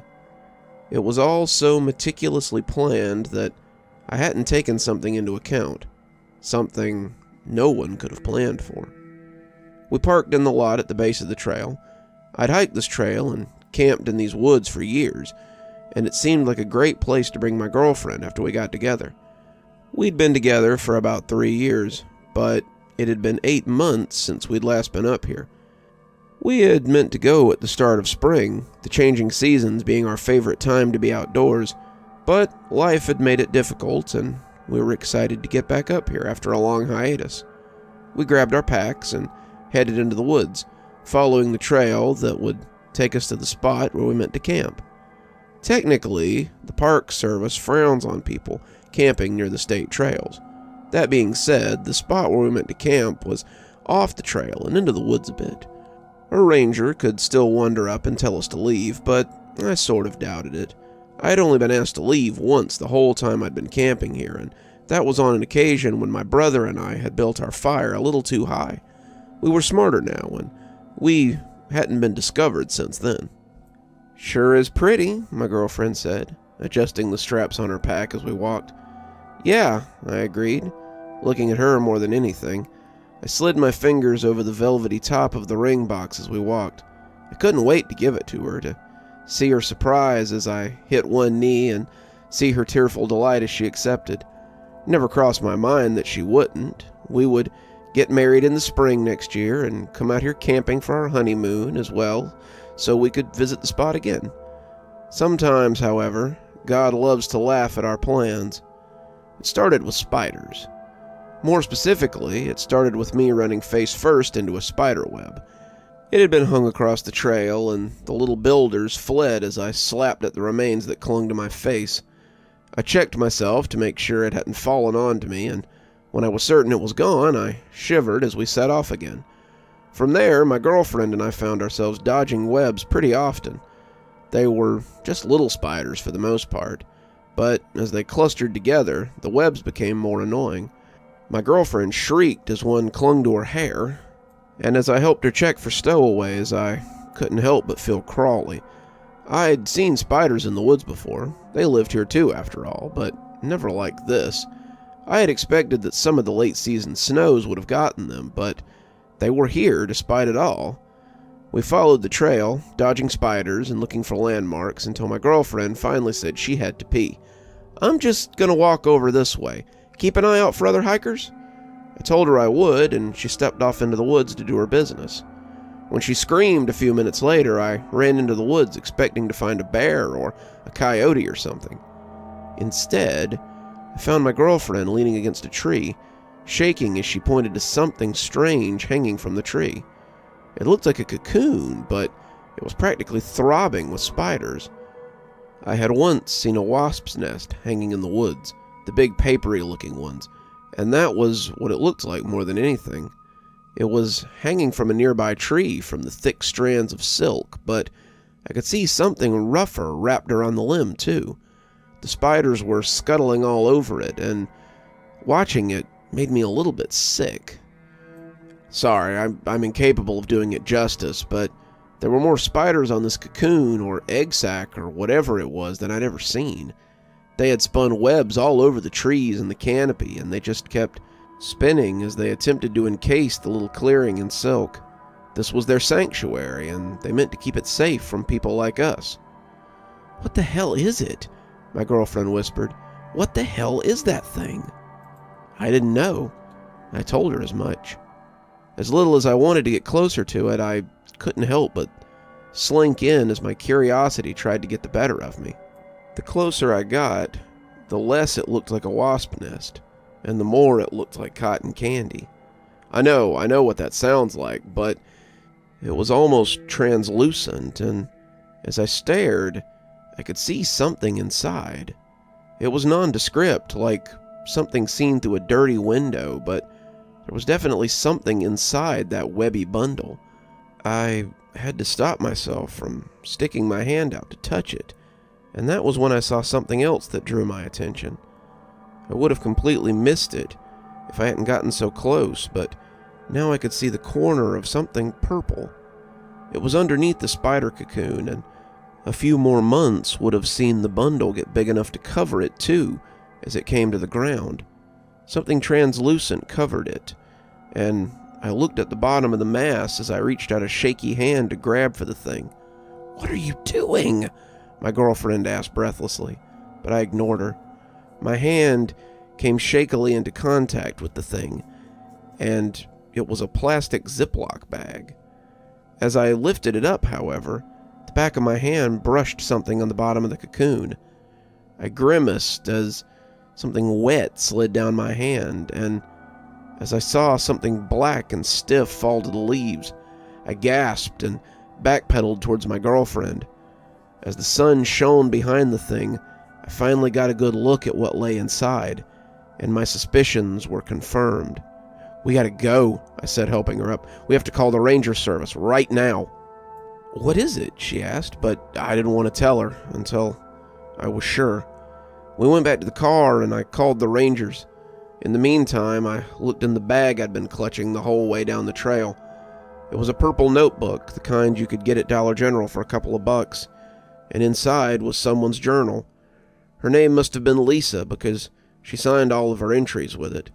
The more I read, the more I came to understand that this was a journal she was keeping in a mental health facility after a suicide attempt. She talked about the medication they had her on, about the groups she had attended, about the phone calls with her parents she had, and how it had all helped her see that life had meaning and that she shouldn't squander it. She had left the group home with a new lease on life, but that lease had soon run out. The last entry was made about 4 months ago, about a week before one of the worst spring storms in a decade. "I just can't take it. Charles is gone. He says he can't handle my roller coaster emotions, and he took Sophia to stay with his parents for a while. My parents are trying to be supportive, but I can see what a burden I've become to them, my husband, and my daughter. So I've decided to leave. I'm going to hike the trails that gave me joy, and when I find a spot that I'm not likely to be found, I'll end it. If anyone finds this, my name was Lisa Turner." I closed it as a Jeep rolled up into the parking lot and put it back in the bag. The Rangers were a couple of younger guys, college-aged, still very green. They told us to lead the way, and we took them up to see what we had found. They laughed as we tried to explain to them what we had found, joking that it was probably just a really big wasp nest. They shut up when we got to the spot, and they saw it for themselves. They called in a few other people, telling us to stay close just in case. They brought a fogger and some thick suits for dealing with pests. As the spiders either fell dead or fled their perch, one of the rangers brought a ladder and started inspecting the web mass. He was an older guy and looked like he'd been doing this since pioneer times. He shook his head and asked for the limb cutters. One of the younger guys scoffed. "There's no way you can cut that limb with those, Hawk." "Don't need to," said the older ranger, I supposed, who was Hawk. He told everyone to stand back and snip something at the top. The whole thing came down, and when it burst, I saw what I had feared inside. There was a woman in the cocoon, her body bloated and rotten-looking. She was covered in moving tumors that had burst and began spilling little spiders out of her. She had a rope around her neck, the purple marks still visible on the bloated skin. Her face looked peaceful, despite the bulges and tumors where spiders had used her as an incubator. The police were called, and I handed them the journal, told them how we had found the body. They thanked us, the rangers telling us they would put our names in for an accommodation, but it was the old guy I was waiting for. He looked like he wanted to talk to us since he'd cut that body down, and when he leaned in close so the others wouldn't hear, I knew he meant to impart some wisdom. "These boys haven't seen this kind of thing before, but it's not my first time. I found a hiker 2 years into my job that had been used as a nest for ground wasps. I've found corpses savaged by bears, bones built into beaver dams, hikers skewered on the new horns of sporting bucks. Nature is beautiful, but it's unforgiving. You'll eventually forget what you saw here, but never forget the lesson. Nature will take you, if it can. It will take you, reshape you, and use you for whatever it needs. Be careful when you're in the woods, and always be courteous of the natural order." My girlfriend and I hiked back to the car in somber silence, neither of us having much to say. We didn't camp that weekend, but I did propose about 3 weeks later. I did it at our favorite restaurant, an Italian place in town, where we'd had our first date. She agreed with the expected amount of tears and squeals. I guess that makes her my fiancée now, and I'm glad to have her by my side. I've tried to forget what I saw in the woods that day, but I'm always mindful of my place when I'm in nature. Who's to say who might find me if I forget?